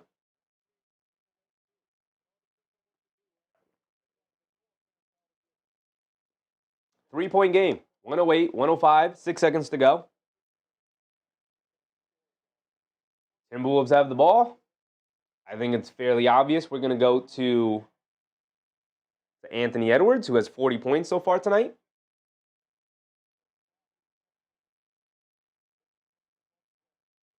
They put Joe Ingles in as the inbounder, which is hilarious. So Ingles will inbound it. Get it into McDaniels. Daniels, jab step, puts up the three. Too strong, can't get it to go. Battle for the rebound, knocked into the air. They knock it out. Reid at the buzzer. Can't get it to go. He didn't get it off in time anyway. And the Suns end up pulling it out 108, 105. Edwards doesn't even get to touch the ball in that second, in that final play. And that's a disappointing ending for the Minnesota Timberwolves. Got to get the ball to your best player, man. Got to get that. I mean, let's go through the box score. Let's pull it up. A lot of guys for the Minnesota Timberwolves just absolutely did not show up. Absolutely did not show up for the Minnesota Timberwolves. I mean, I'm looking at Jaden McDaniels, his worst game in a while, 40 minutes. Barely felt his presence out there offensively or defensively. In the pregame, we went through it. One of the best three-point shooters by percentage this season, shooting 48.5% from three-point range. He goes 0 for 5 from 3 tonight. 1 for 7 from the field. 4 points. Completely invisible. Not only that, the defense was not all that impactful. He was matched up with Gillespie. He was matched up with Brooks. He was matched up with guys all over the court, and you barely felt him defensively. Not to say that he had a bad defensive game, but he didn't have a standout defensive game. And especially with Rudy Gobert going out with a flagrant 2, you needed him to step up a little bit more, and he was pretty invisible. Rudy Gobert was having a really good game before he went out with the flagrant 2. Part of the reason why we shifted over to thinking the Phoenix Suns were going to be able to pull this off. Rose Pierce said Randle 3 is a joke. It was McDaniels, and then it was Naz Reid at the buzzer. Suns overpowered them. They did. Once Gobert went out, they started to force feed it down low in the paint. They were able to pull it out at the end. Naz Reid, 30 minutes, 6 points. Off the bench, Bones Highland. Huge contribution from Bones Highland. Really the only other guy, it was Edwards, then it was Randle, then it was Highland, and it was nobody else. Naz Reid, 30 minutes tonight, 6 points, 2 for 12 from the field, 2 for 10 from three-point range. Gave him almost nothing. Mike Conley, 0 for 5 from the field, 0 for 3 from three-point range. Terrence Shannon Jr. got 4 minutes. Jalen Clark got 12 minutes. Is Rob Dillingham hurt? Because he didn't get any minutes. Rob Dillingham, DNP CD. DNP coach's decision. Did not play, coach's decision. Rob Dillingham, Bones Highland got his minutes, and he contributed. So can't even say that was a poor move, because it wasn't. Reid at least had 9 rebounds. I mean, I guess he played 30 minutes at center spot. I expect you to grab 9 rebounds. DiVincenzo was also absolutely horrendous tonight. 2 points for him, 1 for 7 from the field, 0 for 6 from three-point range. Buddy, we just needed one of DiVincenzo, McDaniels, or Naz Reid to show up tonight, and all 3 of them threw up stinkers. So, disappointing night for the Minnesota Timberwolves. Wasted a 40-point effort from Anthony Edwards, an efficient 40-point effort. 15 for 21 from the field. As a matter of fact, the biggest criticism I have of Edwards is that he didn't take more shots. When you got it going like that, you got to chuck him up more. As for the Suns, you tip your cap. Really well-played game. Jordan Ott, the new head coach of the Phoenix Suns, looks real, looks legit. The guy they found, the diamond in the rough, Colin Gillespie, looks real, looks legit. This was my first time watching the Phoenix Suns this year. Walked away very impressed. It's going to be interesting to see how they're going to be able to play and perform once they get Devin Booker and Dillon Brooks back. Dillon Brooks, they already have Dillon Brooks. Once they get Devin Booker and Jalen Green back, it's going to be interesting to see how they perform after that. They got good NBA players across the board. I mean, they're playing Jamari Bouye off the bench. Jordan Goodwin. Even though Jordan Goodwin was good tonight, I like Jordan Goodwin. Ryan Dunn. 1 for 8 from the field, not helping. Not helping. But you add those guys to it. You put O'Neal and Grayson Allen on the bench, and you bring those guys off the bench, like knockdown 3-point shooters, and then all of a sudden, you got yourself a pretty solid starting lineup with Mark Williams. And then at center, along with Booker, Green, Brooks, and Gillespie, and then you can start bringing in guys like O'Neal and Allen. Suddenly the Suns team roster, pretty solid. Pretty solid. Stoner Kitchen, what's up, Stoner Kitchen? Low-key said, see you tomorrow, bro. Love, appreciate you, Low-key. Appreciate you. Thank you guys for hanging out with me tonight. With that being said, shout out to all of the channel members who contribute to the stream all the time. Thank you guys for hanging out with me. Big shout out to all the members in the chat. We will be live tomorrow again, 8 o'clock start time. The tip-off is at 8:30. So we will be live at 8 o'clock. As always, half hour before tip-off to go through our little pregame preamble. Stoner Kitchen said, I dig the chef's hat. Appreciate you, brother. Appreciate you. Kind of become my signature thing for whatever reason. For whatever reason. Jay Hammer. Appreciate you, Jay Hammer. Thank you, guys. Stoner Kitchen, Jay Hammer, K. Hazy, Susan, Namar, Low Key. Thank you guys for hanging out with me tonight. We will be live again tomorrow at 8. So with that being said, I appreciate you guys. Thanks for hanging out with me tonight. Remember to brush your teeth before bed. Stay hydrated. And I'll catch you on the good one, on the next one. Good night, everybody. I'm out. Bye.